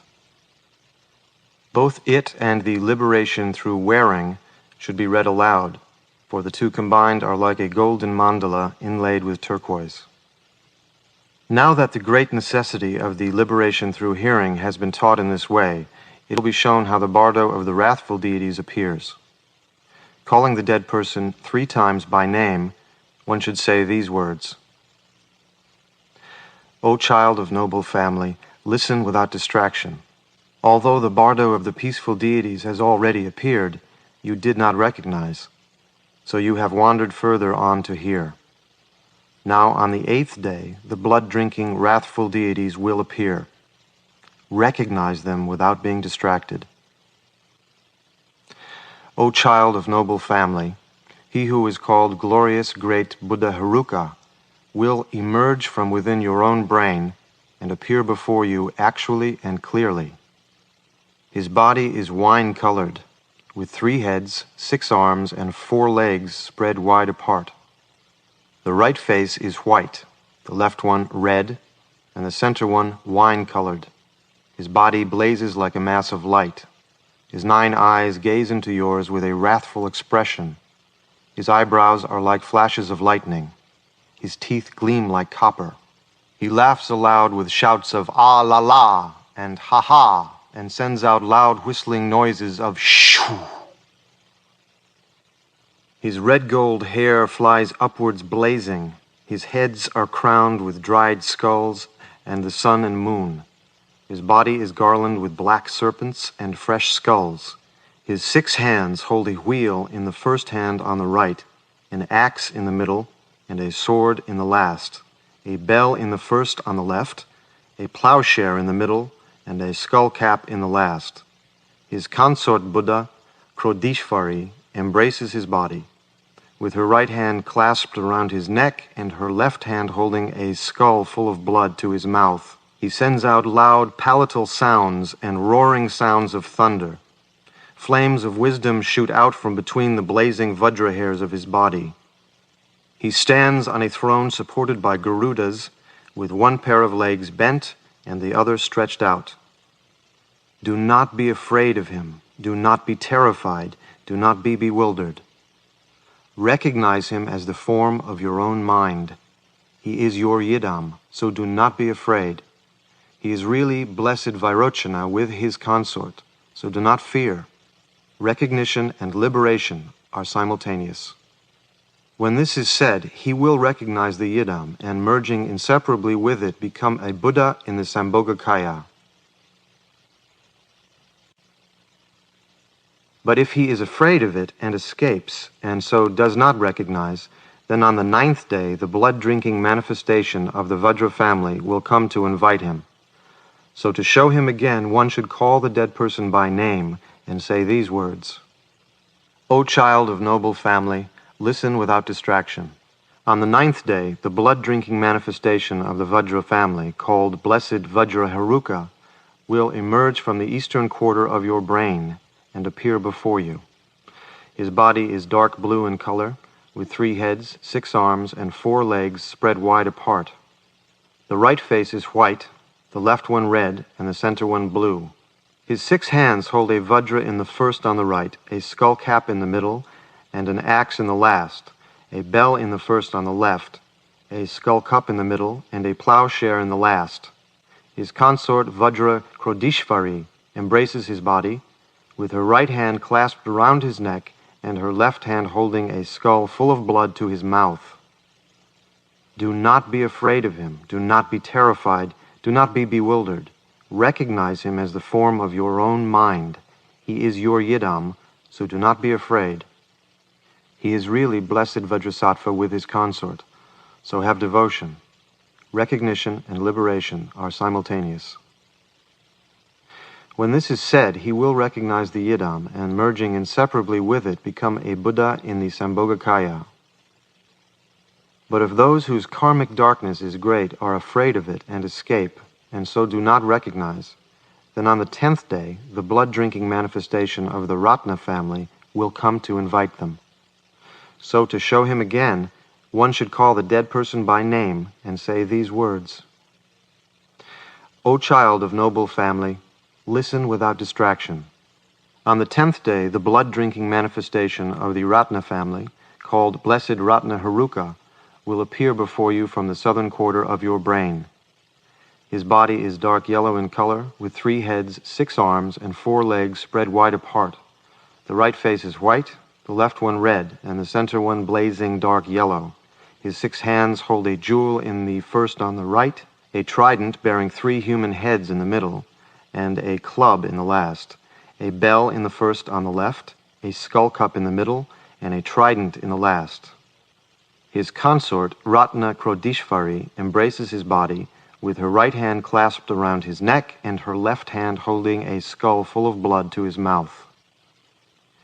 Do not be afraid of him. Do not be terrified. Do not be bewildered. Recognize him as the form of your own mind. He is your Yidam, so do not be afraid. He is really blessed Ratnasambhava with his consort, so feel longing. Recognition and liberation are simultaneous. When this is said, he will recognize the Yidam, and merging inseparably with it, become a Buddha. But if, even after being shown like this, he is pulled back by evil unconscious tendencies and is afraid and escapes, and so does not recognize the Yidam, if even when he sees Yamantaka he does not recognize him, then on the 11th day the blood-drinking manifestation of the Padma family will come to invite him. So, to show him again, one should call the dead person by name and say these words: O child of noble family, listen without distraction. On the 11th day, the blood-drinking manifestation of the Padma family, called Blessed Padma Haruka, will emerge from the western quarter of your brain and appear before you clearly in union with his consort. His body is dark red in color, with 3 heads, 6 arms, and 4 legs spread wide apart. The right face is white, the left one blue, and the center one dark red.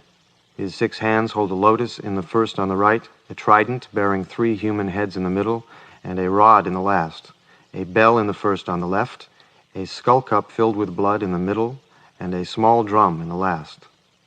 His consort, Padma Krodishvari, embraces his body, with her right hand clasped around his neck and her left hand holding a skull full of blood to his mouth.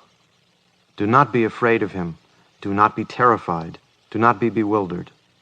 Be joyful and recognize him as the form of your own mind. He is your Yidam, so do not be afraid. Do not be terrified. He is really blessed Amitabha with his consort, so feel longing. Recognition and liberation are simultaneous. When this is said, he will recognize it to be the Yidam, and merging inseparably with it, become a Buddha. But if, even after being shown like this, he is pulled back by evil unconscious tendencies, and is afraid and escapes, and so cannot recognize the Yidam, then on the 12th day the blood-drinking manifestations of the Karma family will come, with the Gauris, Pishachis, and Yoginis to invite him. If he does not recognize, he will be afraid, so to show him again one should call the dead person by name and say these words: O child of noble family, listen without distraction. When the 12th day has come, the blood-drinking manifestation of the Karma family, called Blessed Karma Haruka, will emerge from the northern quarter of your brain and appear before you clearly in union with his consort. His body is dark green in color, with 3 heads, 6 arms, and 4 legs spread wide apart. The right face is white, the left one red, and the center one majestic dark green. His 6 hands hold a sword in the first on the right, a trident bearing 3 human heads in the middle, and a rod in the last, a bell in the first on the left, a skull cup in the middle, and a plowshare in the last. His consort, Karma Krodishvari, embraces his body, with her right hand clasped around his neck and her left hand holding a skull full of blood to his mouth. Do not be afraid of him. Do not be terrified. Do not be bewildered. Recognize him as the form of your own mind. He is your Yidam, so do not be afraid. He is really blessed Amoghasiddhi with his consort, so feel intense devotion. Recognition and liberation are simultaneous. When this is said, he will recognize the Yidam, and merging inseparably with it, become a Buddha. Through the instructions of his guru, he will recognize them as his own projections, the play of the mind, and he will be liberated. It is just like seeing a stuffed lion, for instance. He feels very frightened if he does not know that it is really only a stuffed lion, but if someone shows him what it is, he is astonished and no longer afraid. So here too he feels terrified and bewildered when the blood-drinking deities appear with their huge bodies and thick limbs, filling the whole of space. But as soon as he is shown, he recognizes them as his own projections, or as Yidams, the luminosity on which he has meditated before, and the self-existing luminosity which arises later, mother and son, merged together, and like meeting a man he used to know very well, the self-liberating luminosity of his own mind spontaneously arises before him, and he is self-liberated. If he does not receive this showing, even a good person can turn back from here and wander in samsara.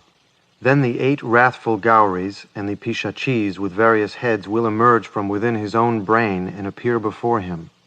So to show him again, one should call the dead person by name and say these words: O child of noble family, listen without distraction. The 8 Gauris will emerge from within your own brain and appear before you. Do not be afraid of them.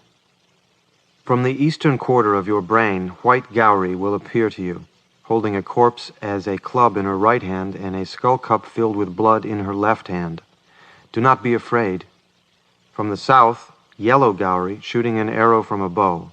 From the west, red Pramoha, holding a sea monster banner. From the north, black Vetali, holding a vajra and a skull cup filled with blood. From the southeast, orange Pukasi, holding entrails in her right hand and eating them with her left.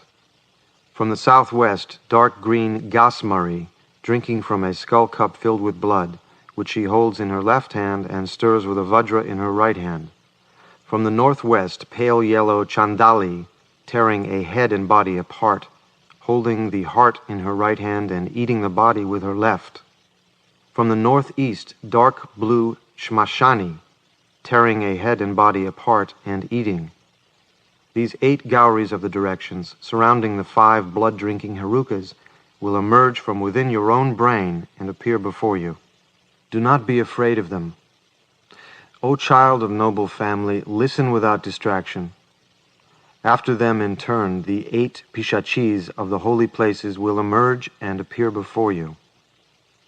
From the east, Singamukha, wine-colored, lion-headed, with her 2 hands crossed on her breast, holding a corpse in her mouth and tossing her mane.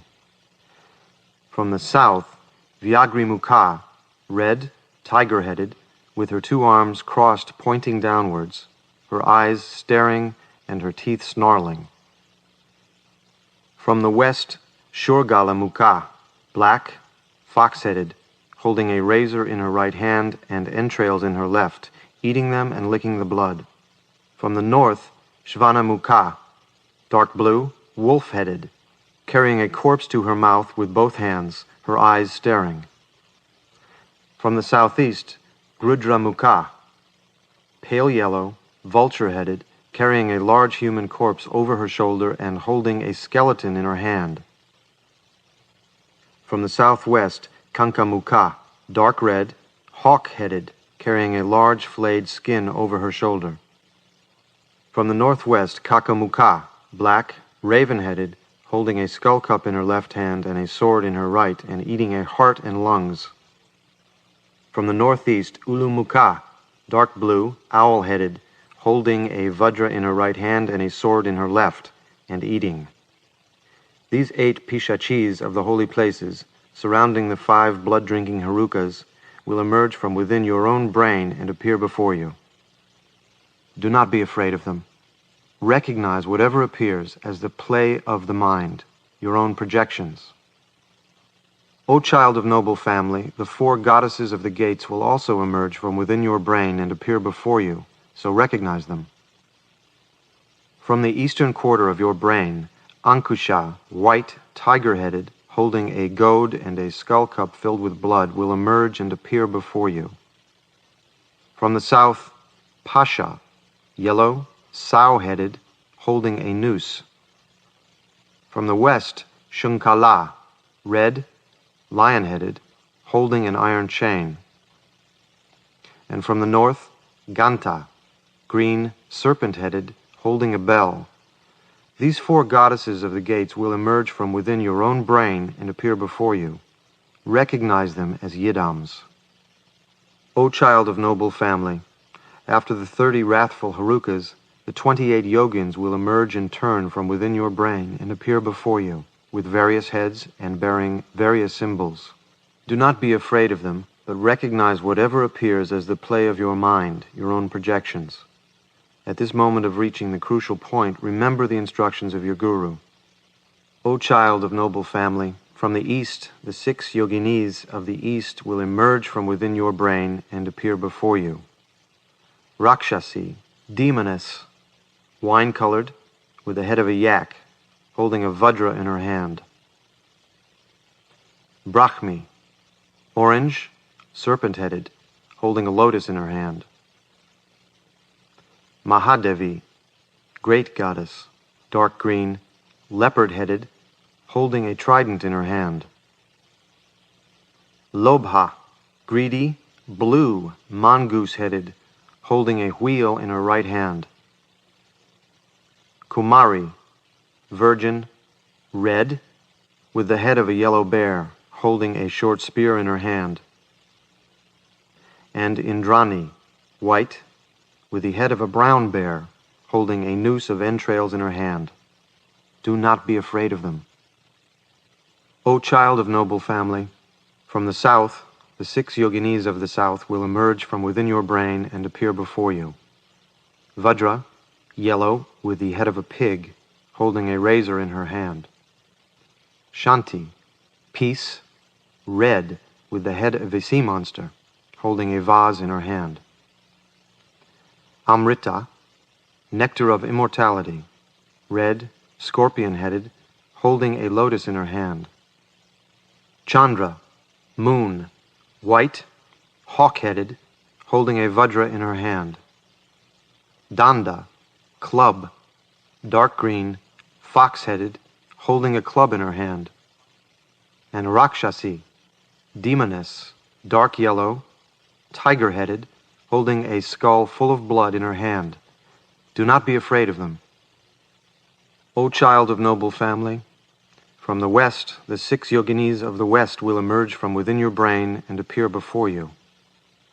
Pakshini, eater, dark green, vulture-headed, holding a club in her hand. Rati, pleasure, red, horse-headed, holding a large corpse's trunk in her hand. Mahabala, great strength, white, Garuda-headed, holding a club in her hand.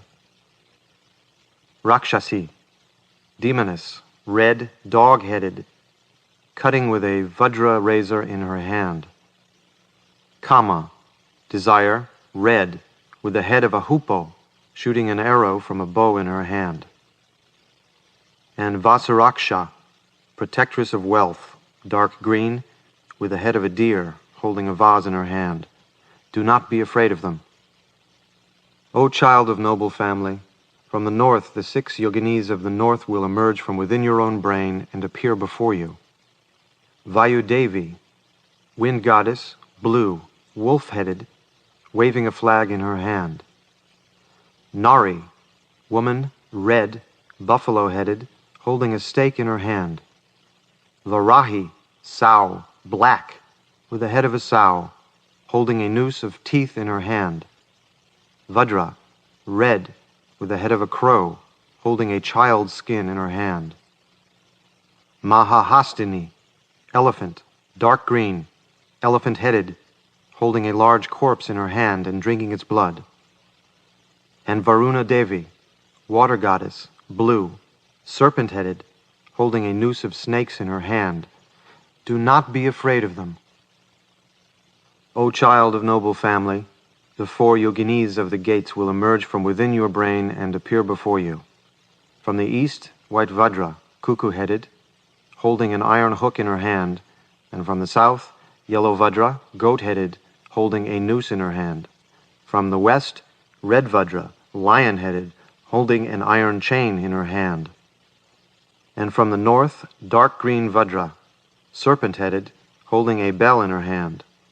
These 4 yoginis of the gates will emerge from within your brain and appear before you.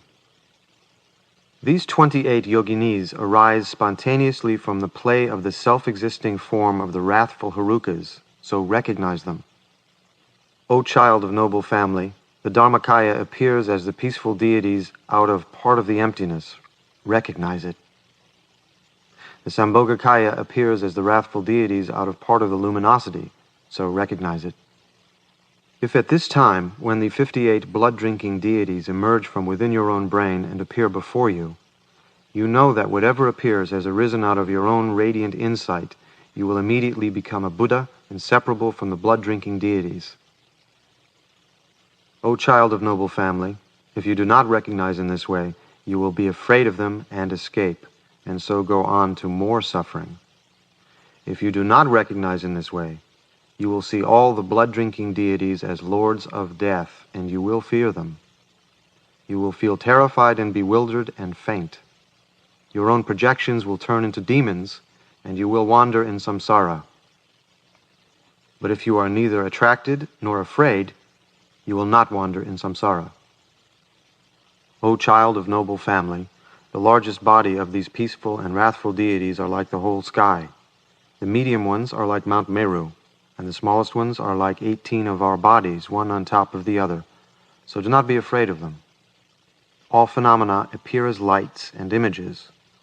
By recognizing all these appearances as the natural radiance of your own mind, your own radiance will merge inseparably with the lights and images, and you will become a Buddha.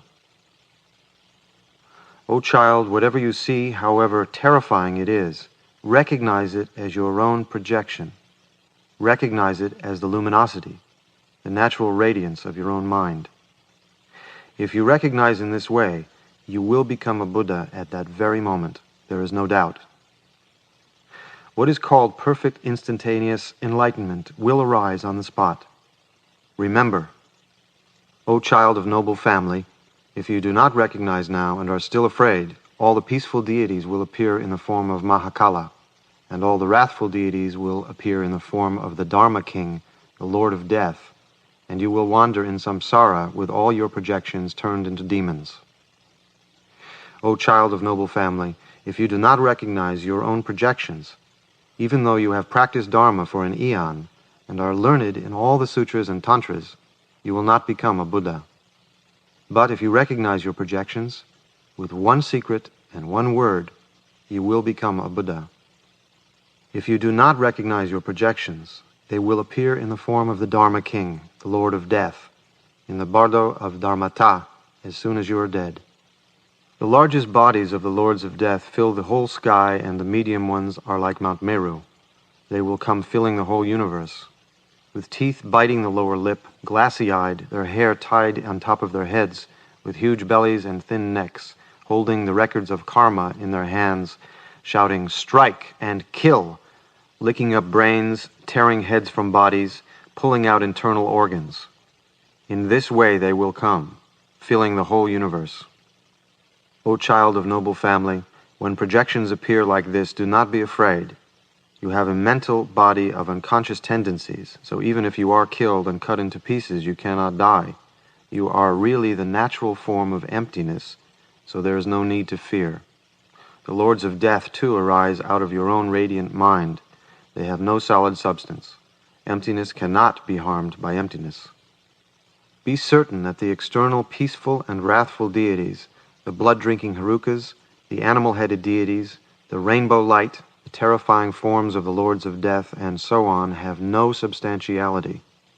They only arise out of the spontaneous play of your own mind. If you understand this, all fear is naturally liberated, and merging inseparably, you will become a Buddha. If you recognize in this way, they are your yidams.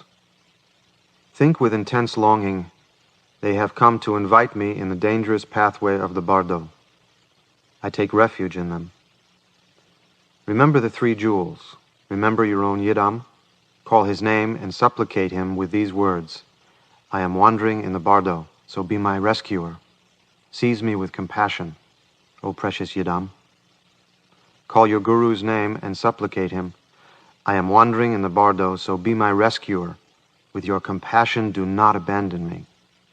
Supplicate the blood-drinking deities with longing and say this inspiration prayer. When through strong unconscious tendencies I wander in samsara, in the luminosity of abandoning all fear, may the blessed ones, peaceful and wrathful, go before me. The wrathful goddesses, queens of space, behind me. Help me to cross the Bardo's dangerous pathway and bring me to the perfect Buddha state. When parted from beloved friends, wandering along, my own projections' empty forms appear. May the Buddhas send out the power of their compassion so that the Bardo's terrors do not come. When the 5 luminous lights of wisdom shine, fearlessly may I recognize myself. When the forms of the peaceful and wrathful ones appear, fearless and confident, may I recognize the Bardo. When I suffer through the power of evil karma, may my yidam clear away all suffering. When the sound of dharmata roars like 1,000 thunders, may it all become the sound of the 6 syllables. When I follow my karma without a refuge, may the Lord of great compassion be my refuge. When I suffer the karma of unconscious tendencies, may the samadhi of bliss and luminosity arise. May the 5 elements not rise up as enemies. May I see the realms of the 5 Buddhas. Say this inspiration prayer with deep devotion. All fears will disappear, and you will certainly become a Buddha in the Sambhogakaya. So it is very important. Do not be distracted. These words should be repeated 3 or up to 7 times. However great the sins and however bad the remaining karma may be, it is impossible not to be liberated. But if whatever is done for them, they do not recognize, then they have to wander in the 3rd Bardo, the Bardo of becoming. So its showing will be taught in detail below. Most people, whether they were much or little adept in meditation, are very confused by fear during the Bardo of the moment before death, and so they have no means except this liberation through hearing. To those who have meditated a lot, the Bardo of dharmata comes suddenly when their mind and body separate.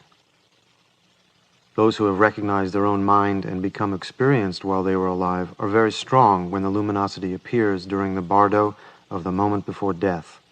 Therefore, practice during life is most important, and those who, while they were alive, have meditated on the visualization and complete practices of the tantric deities are very strong when the peaceful and wrathful visions appear during the Bardo of dharmata. Therefore, it is extremely important to train the mind thoroughly in this liberation through hearing in the Bardo, especially during one's life. It should be grasped, it should be perfected, it should be read aloud, it should be memorized properly. It should be practiced 3 times a day without fail. The meaning of its words should be made completely clear in the mind. Its words and meaning should not be forgotten, even if 100 murderers were to appear and chase one. Since this is called the great liberation through hearing, even people who have committed the 5 deadly sins will certainly be liberated if they only hear it. Therefore, it should be read aloud among great crowds and spread afar. Even if it has been heard like this only once and the meaning not understood, in the Bardo state the mind becomes 9 times more clear, so then it will be remembered with not even a single word forgotten. Therefore it should be told to all during their life. It should be read at the bedside of the sick. It should be read beside the bodies of all the dead. It should be spread far and wide. To meet with it is great good fortune. It is hard to meet with except for those who have cleared away their darkness and gathered merit. If one hears it, one is liberated simply by not disbelieving. Therefore it should be greatly cherished. It draws out the essence of all Dharma. The end of the showing of the Bardo of dharmata, called the Great Liberation Through Hearing. The Bardo teaching which liberates just by being heard and seen. Sarva Mangalam. Respectful homage to the deities, gurus, yidams, and dakinis. May they cause liberation in the Bardo. In the great liberation through hearing, the Bardo of dharmata has been taught above. Now comes the remainder of the Bardo of becoming. Although the Bardo of dharmata has been shown many times before this, apart from those who were adept in meditation on Dharma and have good karmic results, because of fear and bad karma, recognition is difficult for those who were not adept or who were very wicked. So from about the 10th day onwards, they should be reminded again in these words. O child of noble family, listen well and understand. Hell beings, gods, and the Bardo body are born spontaneously. When the peaceful and wrathful deities appeared in the Bardo of dharmata, you did not recognize them, so you fainted with fear after 5.5 days. But when you recovered, your consciousness grew clear, and a body like your former one rose up. It is said in the Tantra, with the former and future material body of the Bardo of becoming, complete with all the senses, wandering without obstruction, possessing the power of miracles resulting from karma, seen by the pure eyes of gods with the same nature. Here, former means that you have a body like your former one of flesh and blood because of your memories of it, but it is also radiant and has some marks like a body of the Golden Age. This is the experience of a mental body, so it is called the mental body of the Bardo experience. At this time, if you are going to be born as a god, you will experience the realm of the gods, and whatever you are going to be born as, jealous god, human, animal, hungry ghost, or hell being, you will have that experience. Therefore, former means thinking, for up to 4.5 days, that you have a material body of memories of your former one. And future means that after that you will have experiences of wherever you are going to be born later. So they say former and future. Whatever projections arise at this time, do not follow them or be attracted to them or yearn for them. If you are attracted to them or yearn for them, you will wander in the 6 realms and suffer misery. Although the projections of the Bardo of Dharmata appeared until yesterday, you did not recognize them, so you had to wander here. Now, if you are able to, meditate undistractedly. Rest in the pure, naked mind, luminosity, emptiness, which your Guru has shown you, relaxed in a state of non-grasping and non-action. You will attain liberation and not enter a womb. If you cannot recognize, visualize your Yidam or your Guru above your head and feel intense devotion very strongly. This is very important. Again and again, do not be distracted. So one should say. If he recognizes this, he will be liberated and not wander in the 6 realms. But under the influence of bad karma, it is difficult to recognize, so one should say these words. O child of noble family, listen with undistracted mind. Complete with all the senses means that even if you were blind, deaf, lame, and so on when you were alive, now in the Bardo state your eyes see forms, your ears hear sounds, and all your senses are clear and faultless. So it is said, complete with all the senses. This is a sign that you have died and are wandering in the Bardo state, so recognize, remember the instruction. O child of noble family, without obstruction means that as you are a mental body and your mind is separated from its support, you have no material body. So now you can pass back and forth even through Mount Meru, the king of mountains, or anywhere except your mother's womb and the Vajra seat. This is a sign that you are wandering in the Bardo of becoming, so remember your Guru's teaching and supplicate the Lord of great compassion. O child of noble family, possessing the power of miracles resulting from karma means that you now have miraculous powers resulting from the force of karma in accordance with your actions, not those which come from meditation or virtues. You can circle the 4 continents and Mount Meru in an instant and arrive anywhere you want instantaneously as soon as you think of it, or in the time it takes a man to stretch out and draw back his hand. But these various powers are unsuitable. Do not think about them. Now you have the ability to display them without hindrance. You can perform everything you think of, and there is no action you cannot do, so recognize and supplicate your Guru. O child of noble family, seen by the pure eyes of gods with the same nature means that those who are going to be born with the same nature will see one another in the Bardo state. So those who are going to be born as gods see each other. In the same way, whichever of the 6 realms they are going to be born in, those of the same nature will see each other. Do not yearn for them, but meditate on the Lord of great compassion. Seen by the pure eyes of gods also means seen by the pure divine eye of meditation in real samadhi, and not only that which comes from the merit of the gods. But they do not always see. If they concentrate on seeing, they will see, but if not, or if their meditation is disturbed, they do not see. O child of noble family, with a body like this, you will see your home and family as though you were meeting them in a dream. But although you speak to them, you will get no reply, and you will see your relatives and family weeping. So you will think, I am dead, what shall I do? And you will feel intense pain, like the pain of a fish rolling in hot sand. but now suffering is no use. If you have a guru, supplicate him, or supplicate the Yidam, the Lord of Great Compassion. Even though you are attached to your relatives, it is of no use, so do not be attached. Supplicate the Lord of Great Compassion, and there will be no suffering or fear. O child of noble family, blown by the moving winds of karma, your mind, without support, helplessly rides the horse of wind like a feather, swaying and swinging. You will say to the mourners, I am here, do not weep.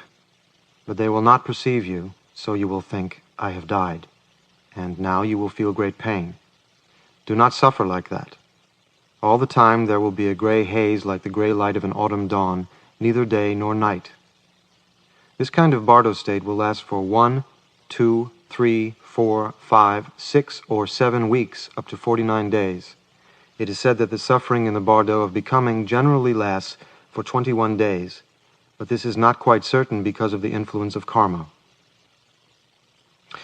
O child of noble family, at this time the great tornado of karma, terrifying, unbearable, whirling fiercely, will drive you from behind. Do not be afraid of it. It is your own confused projection.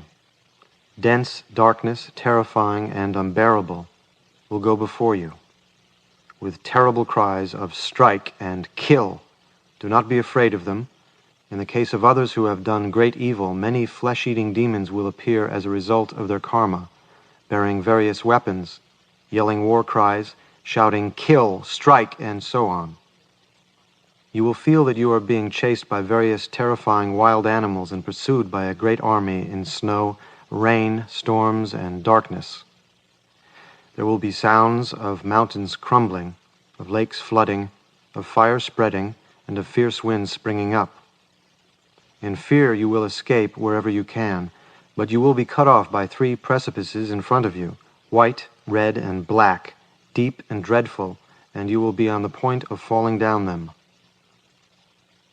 O child of noble family, they are not really precipices, they are aggression, passion, and ignorance. Recognize this now to be the bardo of becoming, and call the name of the Lord of Great Compassion. O Lord of Great Compassion, my Guru, the 3 jewels, do not let me fall into hell. Supplicate fervently like this, do not forget. In the case of others who have gathered merit and were virtuous and practiced Dharma sincerely, all kinds of perfect enjoyment will invite them, and they will experience all kinds of perfect bliss and happiness. In the case of those who are indifferent and ignorant, who did neither good nor evil, they will not experience pleasure or pain, but only ignorance and indifference will appear.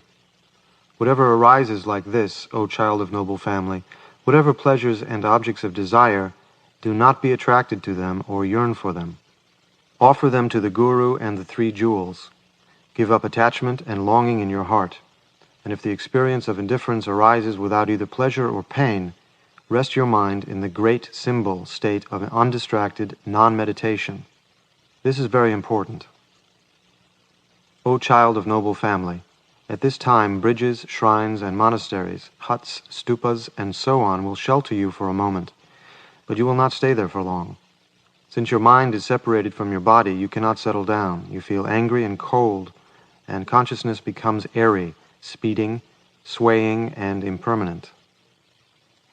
Then you will think, alas, I am dead. What shall I do now? And thinking this, your heart will suddenly grow empty and cold, and you will feel intense and boundless pain. Since you must move on without settling in any one place, do not occupy yourself with all kinds of thoughts, but rest your mind in its basic state. The time comes when you have no food except that which has been dedicated for you to eat, and there is no certainty of friends. These are signs of the mental body wandering in the bardo of becoming. At this moment, pleasure and pain are determined by your karma. You will see your homeland, friends, and relatives, and your own corpse, and you will think, now I am dead, so what should I do? The mental body will be in extreme pain, so you will think, now why not find a body? And you will experience going everywhere to look for a body. Even if you enter your own corpse up to 9 times, winter will have frozen it, or summer made it rot, or else your relatives will have burned it or buried it in a grave, or given it to the birds and wild animals. For a long time has passed in the bardo of Dharmata, so you will find nowhere to enter. You will be in great despair, and have the feeling of being squeezed in between all the rocks and stones. Suffering like this is the bardo of becoming. Even if you look for a body, there is nothing but suffering. So cut off your yearning for a body and rest in the state of non-action, undistracted. By being shown in this way, liberation from the bardo is attained. But if, in spite of being shown like this, it is impossible to recognize because of the power of bad karma, one should call the dead person by name and say these words. O child of noble family, listen. It is your own karma that you are suffering like this, so you cannot blame anyone else. It is your own karma, so now supplicate the 3 jewels fervently. They will protect you. If you do not supplicate like this, and do not know the great symbol meditation, and you do not meditate on your yidam, then the good conscience within you will collect all your good actions and count out white pebbles, and the bad conscience within you will collect all your evil actions and count out black pebbles. At this time you will be very frightened and terrified, and you will tremble and lie, saying, I have not sinned. Then the Lord of Death will say, I will look in the mirror of karma. And when he looks in the mirror, all your sins and virtues will suddenly appear in it clearly and distinctly. So although you have lied, it is of no use. Then the Lord of Death will drag you by a rope tied round your neck and cut off your head, tear out your heart, pull out your entrails, lick your brains, drink your blood, eat your flesh, and gnaw your bones. But you cannot die, so even though your body is cut into pieces, you will recover. Being cut again and again causes extreme pain, so do not be afraid when the white pebbles are being counted. Do not lie, and do not fear the Lord of Death. Since you are a mental body, you cannot die even if you are killed and cut up. The Lords of Death are the natural form of emptiness, your own confused projections, and you are emptiness, a mental body of unconscious tendencies. Emptiness cannot harm emptiness. The uncharacterized cannot harm the uncharacterized. External Lords of Death, gods, evil spirits, the bull-headed demon, and so on, have no reality apart from your own confused projections, so recognize this. At this moment, recognize everything as the bardo. Meditate on the samadhi of the great symbol. If you do not know how to meditate, look closely at the nature of what makes you afraid, and you will see emptiness which has no nature whatever. This is called the Dharmakaya. But this emptiness is not negation. Its nature is frightening. Mind with great awareness and clarity. This is the mind of Sambhogakaya. The emptiness and the luminosity are not 2 separate things, but the nature of emptiness is luminosity, and the nature of luminosity is emptiness. Now the indivisible emptiness luminosity, the naked mind, is stripped bare and dwells in its uncreated state. This is the Svabhavikakaya. Its own natural energy arises everywhere without obstruction. This is the compassionate Nirmanakaya. O child of noble family, see in this way without distraction. As soon as you recognize, you will attain complete enlightenment in the 4 kayas. Do not be distracted. This is the dividing line where Buddhas and sentient beings are separated. It is said of this moment, in an instant they are separated. In an instant, complete enlightenment. Until yesterday you were distracted, so although so much of the bardo state has appeared, you have not recognized, and you have so much fear. If you are distracted now, the rope of compassion will be cut off, and you will go to a place where there is no liberation. So be careful. By being shown like this, even though he did not recognize before, he will recognize here and attain liberation. If he is a layman who does not know how to meditate like this, one should say these words. O child of noble family, if you do not know how to meditate like this, remember the Buddha, the Dharma, and the Sangha, and the Lord of great compassion, and supplicate them. Meditate on all the terrifying projections as the Lord of great compassion, or as your yidam. Remember your guru, and the secret transmission name you had in the human world, and tell it to the Dharma King, the Lord of Death. Even if you fall down the precipice, you will not be hurt, so give up fear and terror. By being shown in these words, even though he was not liberated before, he will be liberated here.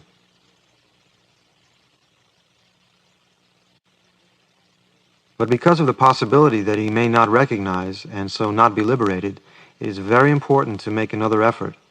So one should call the dead person by name again and say these words.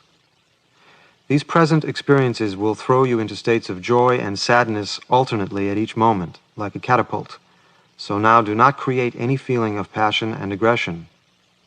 If you are going to be born in a higher realm, at the time when experiences of the higher realms occur, your relatives in the place you have left are sacrificing many animals dedicated for the sake of the dead, so impure thoughts will arise in you, and you will feel violent anger, which will cause you to be born as a hell being.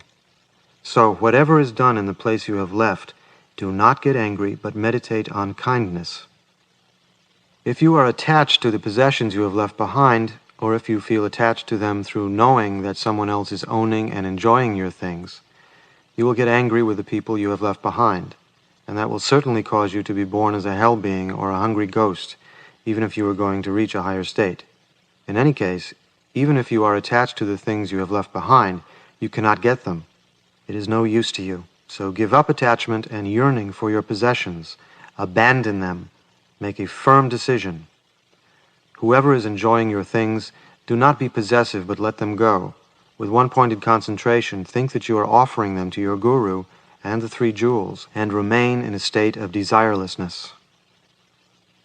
When the kankani ritual for the dead is recited for you, and the purification from the lower realms, and so on, are performed for your sake, with the subtle supernatural perception resulting from your karma, you will see them being done impurely, sleepily, inattentively, and so on, with careless behavior without observance of the samaya vows, and you will be aware of lack of faith and feelings of disbelief, sinful actions through fear, and impurities in the rituals, and so you will think, alas, they are deceiving me, surely they are deceiving me. Thinking this, you will have great sorrow and despair, and on top of not feeling pure devotion, you will disbelieve and lose faith, and that will certainly cause you to go to the lower realms.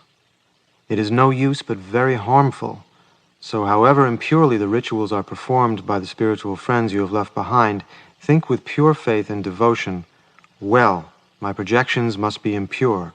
How can there be impurity in Buddha's words? These are caused by my own impure projections, like seeing the faults of my own face reflected in a mirror. As for these people, their body is the Sangha, their speech is the holy Dharma, and their mind is the nature of the Buddha. Therefore I take refuge in them.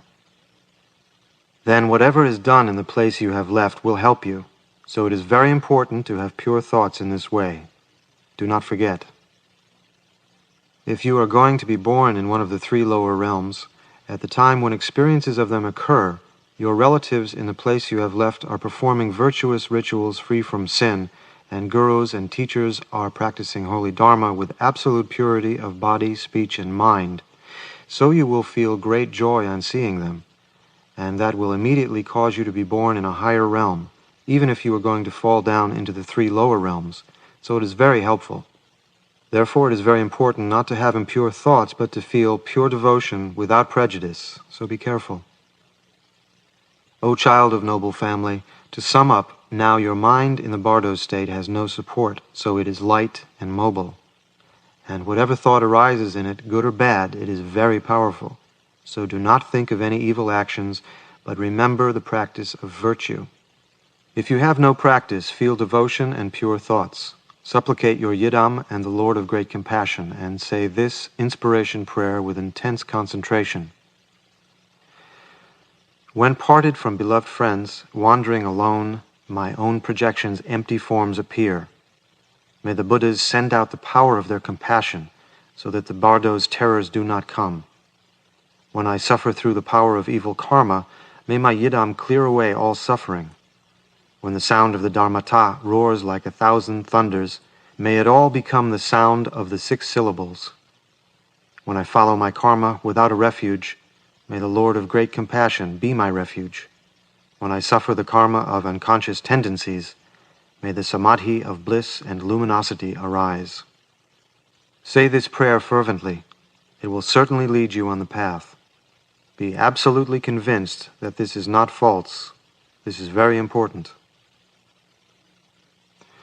When this is said, he will remember and recognize and so attain liberation. But even though one does this many times, recognition is difficult because of the influence of much evil karma, so it is very helpful to repeat it again many times.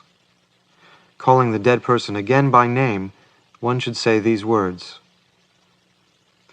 O child of noble family, if you have not understood what has gone before, from now on the body you had in your past life will grow fainter, and your future body will become clearer. So you will feel sad and think, I am suffering like this, so now I shall look for whatever kind of body appears. And you will move about, backwards and forwards, towards anything that appears. The 6 lights of the 6 realms of existence will shine, and the one in which you are going to be born because of your karma will shine most brightly. O child of noble family, listen. If you ask what the 6 lights are, the soft white light of the gods will shine, and similarly, the red light of the jealous gods, the blue light of human beings, the green light of the animals, the yellow light of the hungry ghosts, and the smoke-colored light of the hell beings. These are the 6 lights. At that moment, your body will also take on the color of the place where you're going to be born. O child of noble family, at this time the essential point of the instruction is very important. Whatever light shines, meditate on that as the Lord of great compassion. Meditate on the thought that when the light appears, it is the Lord of great compassion. This is the most profound essential point. It is extremely important and prevents birth.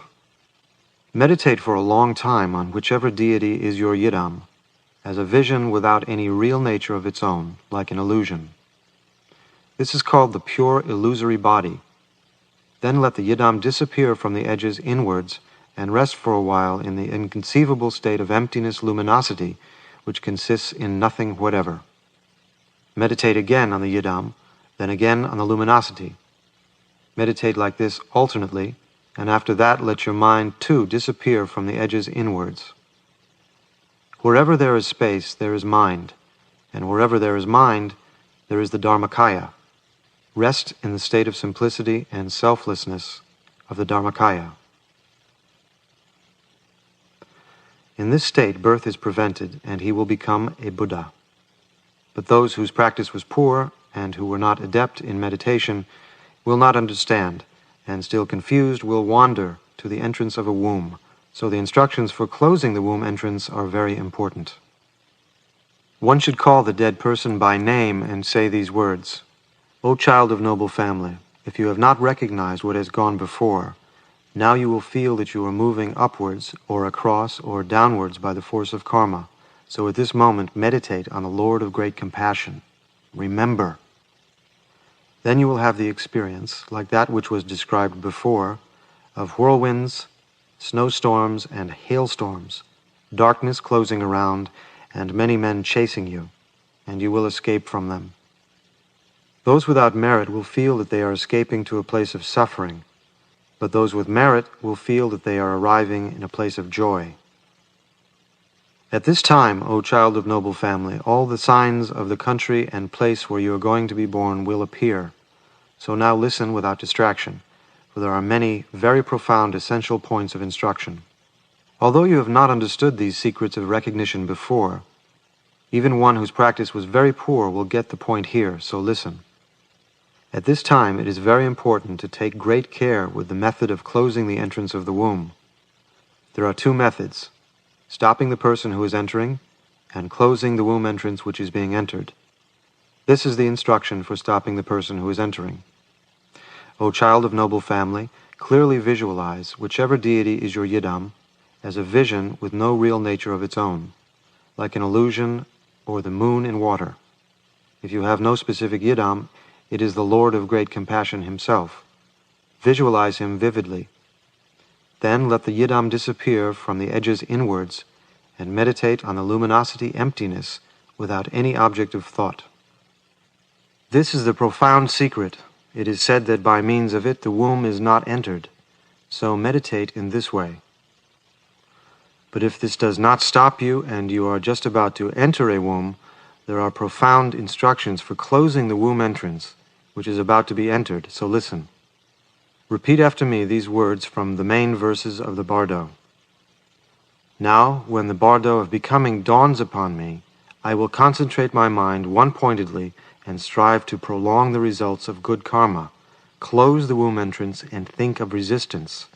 This is the time when perseverance and pure thought are needed. Abandon jealousy and meditate on the Guru with his consort.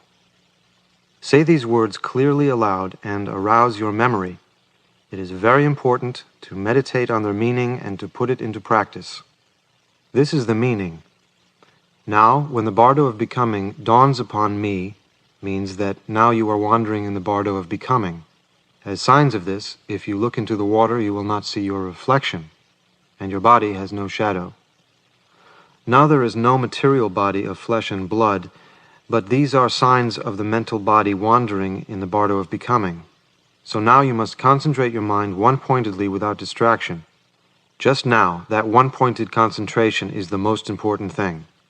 It is like controlling a horse with a bridle. Whatever you concentrate on will come about, so do not think of evil actions, but remember the Dharma, the teachings, the transmissions, and the authorizations for texts such as this liberation through hearing, which you received in the human world, and strive to prolong the results of good karma. It is very important. Do not forget. Do not be distracted. Now is the time which is the dividing line between going up and going down. Now is the time when by slipping into laziness, even for a moment, you will suffer forever. Now is the time when by concentrating one-pointedly, you will be happy forever. Concentrate your mind one-pointedly. Strive to prolong the results of good karma. Now the time has come to close the womb entrance. It is said, close the womb entrance and think of resistance. This is the time when perseverance and pure thought are needed. Now that time has come. First, the womb entrance should be closed, and there are 5 methods of closing it, so understand them well. O child of noble family, at this time projections of men and women making love will appear. When you see them, do not enter in between them, but remember and meditate on the man and woman as the Guru and his consort. Mentally prostrate yourself and make offerings with deep devotion, and ask for teachings. As soon as you concentrate intensely on this thought, the womb entrance will certainly be closed. But if this does not close it, and you are just about to enter a womb, meditate on the Guru and his consort as your own Yidam, or the Lord of Great Compassion, with his consort, and mentally make an offering to them. With intense devotion, ask them to bestow spiritual attainments. This will close the womb entrance. But if this does not close it, and you are just about to enter a womb, here is the 3rd instruction on turning away passion and aggression. There are 4 kinds of birth: birth from an egg, birth from a womb, spontaneous birth, and birth from moisture. Of these, birth from an egg and birth from a womb are similar. As above, there will be projections of males and females in sexual union, and if you enter a womb at this moment through the power of passion and aggression, you will be born as a horse, bird, dog, human being, and so on, whatever it may be. If you are going to be born as a male, you will experience yourself as male, and feel violent aggression towards the father, and jealousy and desire for the mother. If you are going to be born as a female, you will experience yourself as female, and feel intense envy and jealousy of the mother, and intense desire and passion for the father. This will cause you to enter the path leading to the womb, and you will experience self-existing bliss in the midst of the meeting of the sperm and ovum. From that blissful state you will lose consciousness, and the embryo will grow round and oblong and so on, until the body matures and comes out from the mother's womb. You will open your eyes, and you have turned into a puppy. From first being a man, you have now become a dog, so you will suffer in a dog kennel, or similarly in a pigsty, or an anthill, or a wormhole, or else you may be born as a young bull, or goat, or lamb, and so on. There is no returning here. You will endure all kinds of suffering from a state of great stupidity and ignorance. Circling like this around the 6 realms of existence of hell beings, hungry ghosts, and so on, you will be tormented by boundless suffering. There is nothing more powerful or terrifying than this. Alas, alas, Those who do not have a guru's sacred teachings will fall down the great precipice of samsara in this manner and endure endless, unbearable suffering. So therefore listen to my words and understand this instruction of mine. Now the instruction for closing the womb entrance by turning away passion and aggression is given. Listen and understand. It is said, "Close the womb entrance and think of resistance. This is the time when perseverance and pure thought are needed. Abandon jealousy and meditate on the Guru with his consort." As above, you will have feelings of jealousy. If you are going to be born as a male, you will love the mother and hate the father. And if you are going to be born as a female, you will love the father and hate the mother. So at this time there is a profound instruction. O child of noble family, when passion and aggression arise like this, meditate in this way. Alas, I am a being with such evil karma that I have been wandering like this in samsara until now, through clinging to passion and aggression. If I go on feeling passion and aggression like this, I shall wander in samsara endlessly and sink into the depths of the ocean of suffering for a long time. So now I will feel no passion or aggression at all. Alas, now I will never again feel passion and aggression. By concentrating your mind intensely and one-pointedly on this thought, that itself will close the womb entrance, so the Tantras say. O child of noble family, do not be distracted. Concentrate your mind one-pointedly. But if, even after doing this, the womb entrance is not closed, and you are about to enter a womb, then it should be closed by the instruction of the unreal and illusory nature of everything. Meditate in this way. Alas, the father and mother, the great storm, the whirlwind, the thunder, the terrifying projections, and all these apparent phenomena are illusory in their real nature. However they appear, they are not real. All substances are false and untrue. They are like a mirage. They are not permanent. They are not changeless. What is the use of desire? What is the use of fear? It is regarding the non-existent as existent. All these are projections of my mind, and since the mind itself is illusory and non-existent from the beginning, from where externally do they arise like this? I did not understand in this way before, and so I believed the non-existent to exist, the untrue to be true, the illusion to be real. Therefore I have wandered in samsara for so long. And if I do not realize that they are illusions, I shall still wander in samsara for a long time, and certainly fall into the muddy swamp of suffering. Now they are all like dreams, like illusions, like echoes, like cities of the Gandharvas, like mirages, like images, like optical illusions, like the moon in water. They are not real, even for a moment. Certainly they are not true, but false. By concentrating one-pointedly on this conviction, belief in their reality is destroyed, and when one is inwardly convinced in such a way, belief in a self is counteracted. If you understand unreality like this from the bottom of your heart, the womb entrance will certainly be closed. But if, even after doing this, the belief in reality is not destroyed, and the womb entrance is not closed, and you are about to enter a womb, there is a profound instruction. O child of noble family, if even after doing this the womb entrance is not closed, now it should be closed by the fifth method, meditation on the luminosity, which should be done in this way. All substances are my own mind, and this mind is emptiness, unarisen and unobstructed.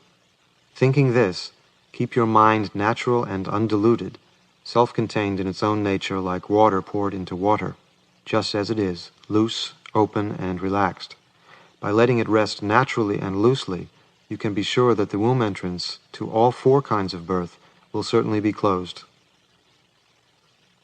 Many true and profound instructions for closing the womb entrance have been given above. It is impossible for anyone of high, average, or low capacities, whichever he may be, not to be liberated by them. Why is this? Firstly, because consciousness in the Bardo state possesses supernatural perception of worldly things, so he can hear what I say. Secondly, even if he was deaf and blind, now he has all the senses complete, so he can hear what is said. Thirdly, being continually overcome by fear, he is thinking undistractedly what to do, so he listens to what I say. And fourthly, as the consciousness has no support, it comes directly to wherever the concentration is directed, so it is easy to guide. The mind is 9 times more clear, so even if he is stupid, by force of karma the mind becomes so clear at this time that it can meditate on whatever is taught. Essential points such as these are the reason. For the same reason, it is also helpful to perform the rituals for the dead. Therefore, it is very important to persevere in reading this great liberation through hearing for up to 9 days. Even if he is not liberated at one showing, he will attain liberation at another. That is the reason why not one, but many showings are necessary. Even then, there are many kinds of people who are not used to doing good actions, but were extremely skilled in doing evil actions right from the start, and through the influence of many powerful veils of error are not liberated, in spite of being shown and given these objects of meditation so many times above. So now, if the womb entrance has not been closed before, a profound instruction for choosing the womb entrance will be taught below. One should call on the Buddhas and Bodhisattvas for help and repeat the refuge, then call the dead person by name 3 times and say these words. O child of noble family who is dead, listen. Although you have been shown with the instructions above so many times, you have not understood. So now, if the womb entrance has not been closed, the time has come to take a body. There are not one but many true and profound instructions for you to choose a womb entrance, so understand and do not be distracted. Listen well with intense concentration and understand. O child of noble family, now the signs and characteristics of the continent where you are going to be born will appear, so recognize them. Examine where you are going to be born and choose the continent. If you are going to be born in the eastern continent, noble body, you will see a lake adorned with geese and ganders. Think of resistance and do not go there. Although it is full of happiness, it is a place where Dharma does not flourish, so do not enter it. If you are going to be born in the southern continent, Rose Apple Island, you will see luxurious, beautiful dwellings. You should enter it if you can.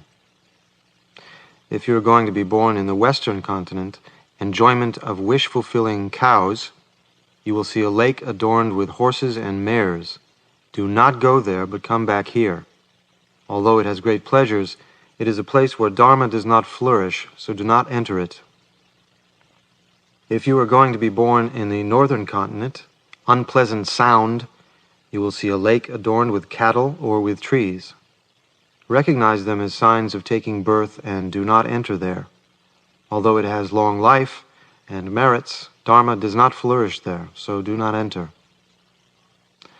If you are going to be born as a god, you will see beautiful, many-storied temples made of various jewels.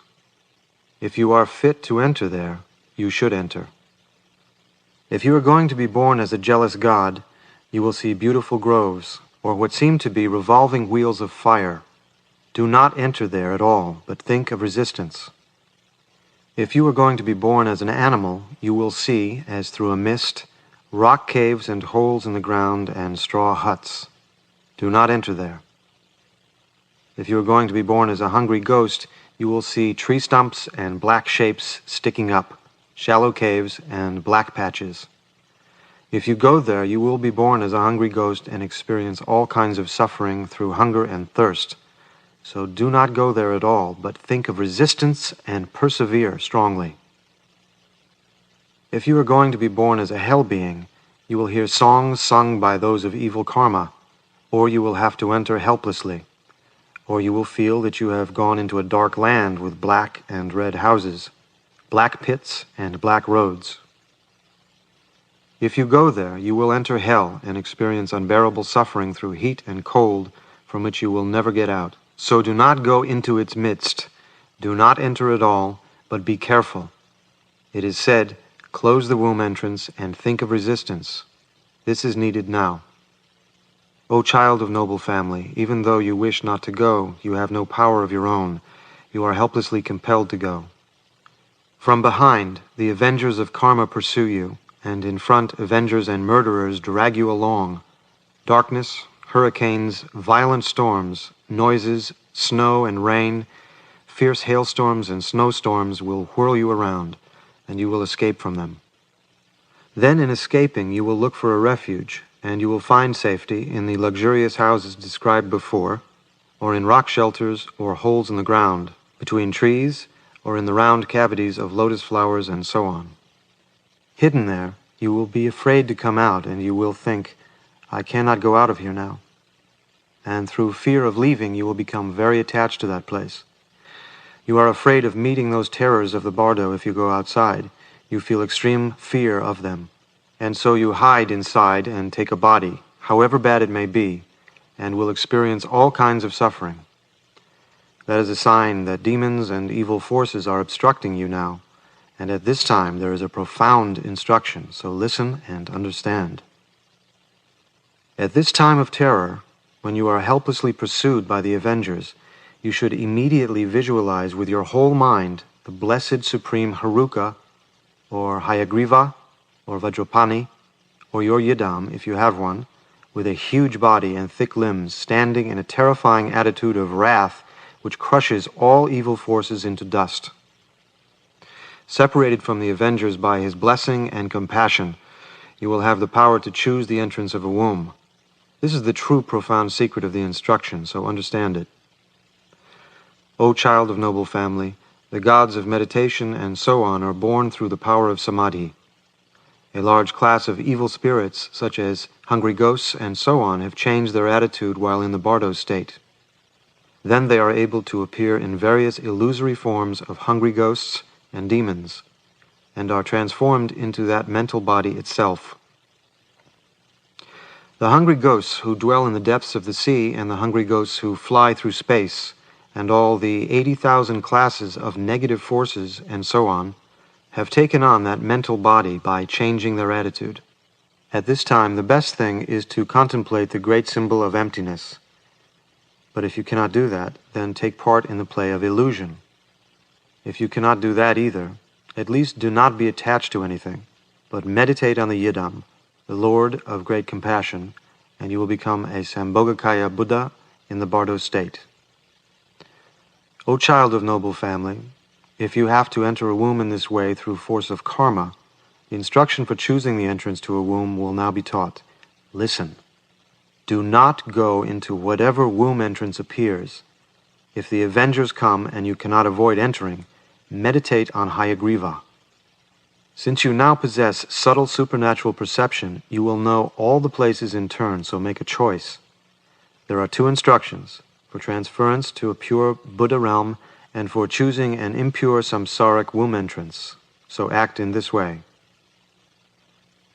Transference to the pure realm of space, of purified faculties, is directed like this. Ah, how sad it is that I still remain in this muddy swamp of samsara even now, after such a long time of countless ages without beginning or end, and while so many others have already become Buddhas, I have not been liberated. From this moment on, I feel sickened at this samsara. I dread it. I am worn out with it. Now it is time to get ready to escape. So I must bring about a spontaneous birth in a lotus flower at the feet of the Buddha Amitabha in the Western blissful realm. With this thought, concentrate intensely on the blissful realm in the West. It is vital to make this effort. Or else, if you direct intense concentration, one-pointedly and without distraction, toward whichever realm you wish, the pure realm, or complete joy, or the densely filled, or the realm of willow leaves, or the palm tree mountain, or the palace of lotus light in Urgyan, you will immediately be born in that realm. Or if you wish to go into the presence of Lord Maitreya, in the joyful realm, concentrate on this thought. At this moment in the Bardo state, the time has come for me to go into the presence of the Dharma king Maitreya in the joyful realm, so I will go, and you will be born spontaneously in the heart of a lotus in the presence of Maitreya. Otherwise, if you cannot do this and wish to enter a womb, or find you have to enter one, there is an instruction for choosing an impure samsaric womb entrance, so listen. As before, look at the continent you are going to choose with supernatural perception, and enter a place where Dharma flourishes. If you are going to be spontaneously born in a filthy dung heap, you will perceive that fetid mass as sweet-smelling, and you will feel attracted to it and be born there. So whatever appears, do not trust it, but put an end to the signs of desire and hatred and choose a womb entrance. Again, it is very important to concentrate like this. I will be born as a universal emperor for the good of all sentient beings, or as a brahmana, like a great sala tree, or as the son of a siddha, or in a family of a pure lineage of dharma, or in a family where the father and mother have faith, and taking a body with merits which can benefit all sentient beings, I will do good. Concentrating on this thought, the womb should be entered. At this time, you should bless the womb you are entering as a palace of the gods, and supplicate the Buddhas and Bodhisattvas of the 10 directions, and the Yidams, especially the Lord of Great Compassion, and enter the womb with the longing of a request for transmission. It is possible to make a mistake in choosing the entrance of a womb like this, by seeing a good womb entrance as bad or a bad one as good, under the influence of karma. So now again, the essential point of the instruction is very important. So do this. Even if a womb entrance appears good, do not trust it. And even if it appears bad, do not feel dislike for it. The true, profound, essential secret is to enter into the supreme state of equilibrium in which there is no good or bad, acceptance or rejection, passion or aggression. But, except for the few who are experienced in this, it is hard to get rid of the disease of bad unconscious tendencies. So to prevent him taking refuge among sinners of the poorest capacities, the lowest of the low, like beasts, if he cannot cut off passion and aggression in this way, one should call the dead person again by name and say these words. O child of noble family, if you do not know how to choose a womb entrance and cannot get rid of passion and aggression, whatever of the above experiences may arise, call on the name of the 3 jewels and take refuge in them. Supplicate the Lord of Great Compassion. Go on with your head held high. Give up attachment and yearning for the relatives and friends, sons and daughters you have left behind. They cannot help you. Enter now into the blue light of human beings, or the white light of the gods.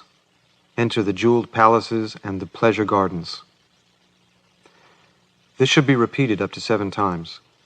Then one should supplicate the Buddhas and Bodhisattvas and read the Bardo prayer which protects from fear, the main verses of the Bardo, and deliverance from the dangerous pathway of the Bardo up to 7 times. Then one should read the liberation through wearing which spontaneously liberates the skandhas, and the daily practice which spontaneously liberates the unconscious tendencies, clearly and distinctly. Thus, by acting rightly, yogins of the highest insight effect the ejection of consciousness in the bardo of the moment before death, and do not have to wander in the bardo state, but bypass it and attain liberation.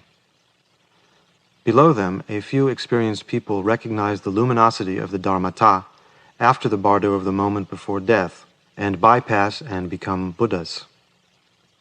Those below them are liberated in accordance with their karmic results at one time or another when the peaceful and wrathful projections appear in the bardo of dharmata during the following weeks. As there are many stages, they will recognize whichever is appropriate and attain liberation. But those whose good karmic results are weak and who have many veils of error and very bad karma must wander on down to the bardo of becoming. But as there are many showings, like the steps of a ladder, they will recognize at one or another and be liberated. But if those whose good karmic results are very weak do not recognize during the above and are overpowered by fear, there is a series of instructions in turn for closing the womb entrance and for choosing a womb entrance. So they will recognize at one or another, and trusting the object of meditation, attain the highest state of boundless virtue. Even the lowest of the low, like beasts, are turned back from the lower realms by the virtue of taking refuge.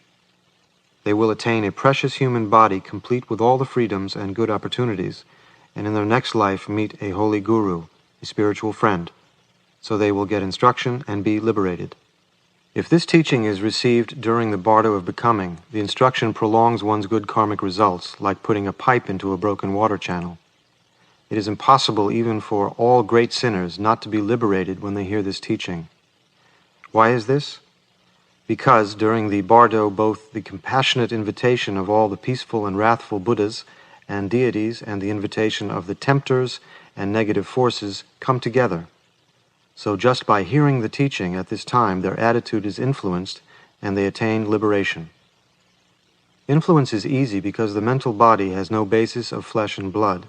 However far they have wandered in the Bardo state, they see and hear with subtle karmic supernatural perception, and they come. This is extremely helpful, for then they understand, and their mind is instantaneously influenced. It is like the device of a catapult, or like a huge tree trunk which cannot be moved by 100 men, but when it is put in water can be taken wherever one wants in a moment. It is like controlling a horse with a bridle. Therefore one should approach all who have died, and if the corpse is present, a friend should read this reminder again and again until blood and pus come out of the nostrils. Meanwhile, the corpse should remain undisturbed. The observances for this are: animals should not be sacrificed for dedication to the dead person. In the presence of the corpse, friends and relations should not weep and mourn and make noise, which may be done elsewhere, and as many acts of virtue as possible should be done. As well as this teaching of the great liberation through hearing, it is very good if any of the other teachings joined to the end of this instruction are also read. One should read this continually and learn the word meanings and terms by heart. Then, when death is certain and the signs of death have been recognized, if one's condition allows, one should read it aloud oneself and contemplate it. And if one is not able to do that, it should be given to a Dharma brother or sister to read, for this reminder will certainly liberate. There is no doubt. This teaching does not need any practice. It is a profound instruction which liberates just by being seen and heard and read. This profound instruction leads great sinners on the secret path. If one does not forget its words and terms even when being chased by 7 dogs, the instruction liberates in the Bardo of the moment before death. Even if the Buddhas of the past, present, and future were to search, they would not find a better teaching than this. The Bardo instruction which liberates human beings, the profound innermost essence, the great liberation through hearing. This treasure was discovered by the Siddha Karma Lingpa in the mountain of Gampodar. May it benefit the Dharma and all sentient beings. Sarva Mangalam.